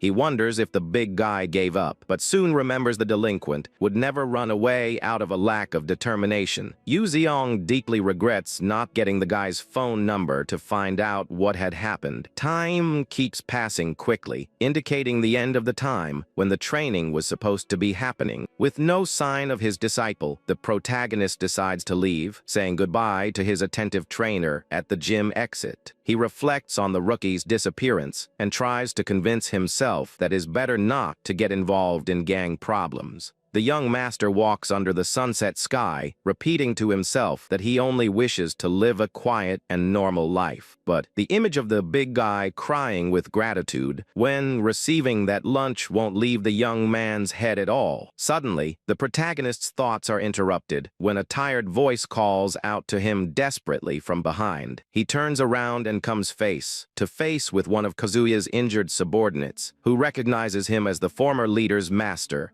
The hurt boy reveals he came on Kazuya's behalf to personally explain the reason for his absence from today's training. Upon noticing the messenger's pitiful state, Yuzeong confirms his suspicions that something very serious happened to Kazuya. The boy tries to leave after delivering the message, but the hero firmly grabs his shoulder, ordering him to wait a bit longer. With an extremely serious and piercing look, the protagonist demands that the young man explain the whole situation in detail. The scene shifts to an old, dark abandoned warehouse that serves as a meeting point for the region's delinquents. Several motorcycles arrive at the location at high speed, making a deafening noise as engines cut through the silence of the night. The terrible leader of the rival gang, called Mao, appears wearing his helmet and mocks the arrival of the area's former commander. Kazuya appears wearing his battle clothes and holding a wooden staff with a look of pure bravery and courage. The former leader confronts his rival, Mao, demanding immediate explanations for why he cowardly beat up his former men. The villain Mao just laughs mockingly, pointing out that those people are nothing more than ex-subordinates, without any real protection. Mao brags, saying that Kazuya's resignation made it easier for him to dominate the entire territory and subdue the other guys. The villain points behind him, showing that Kazuya's former partners were taken hostage and forced to surrender.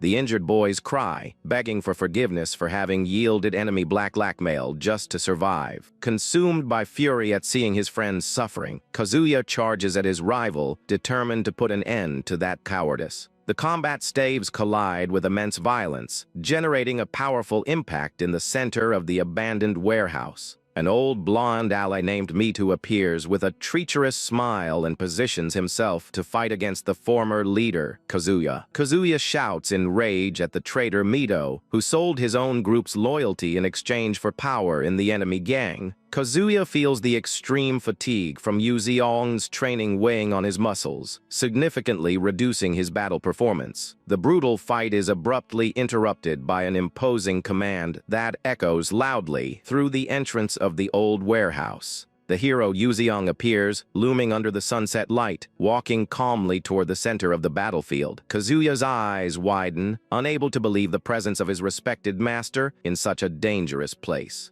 With a cold gaze, the protagonist stares at the criminals while his disciple calls out to him, surprised in the middle of all the chaos.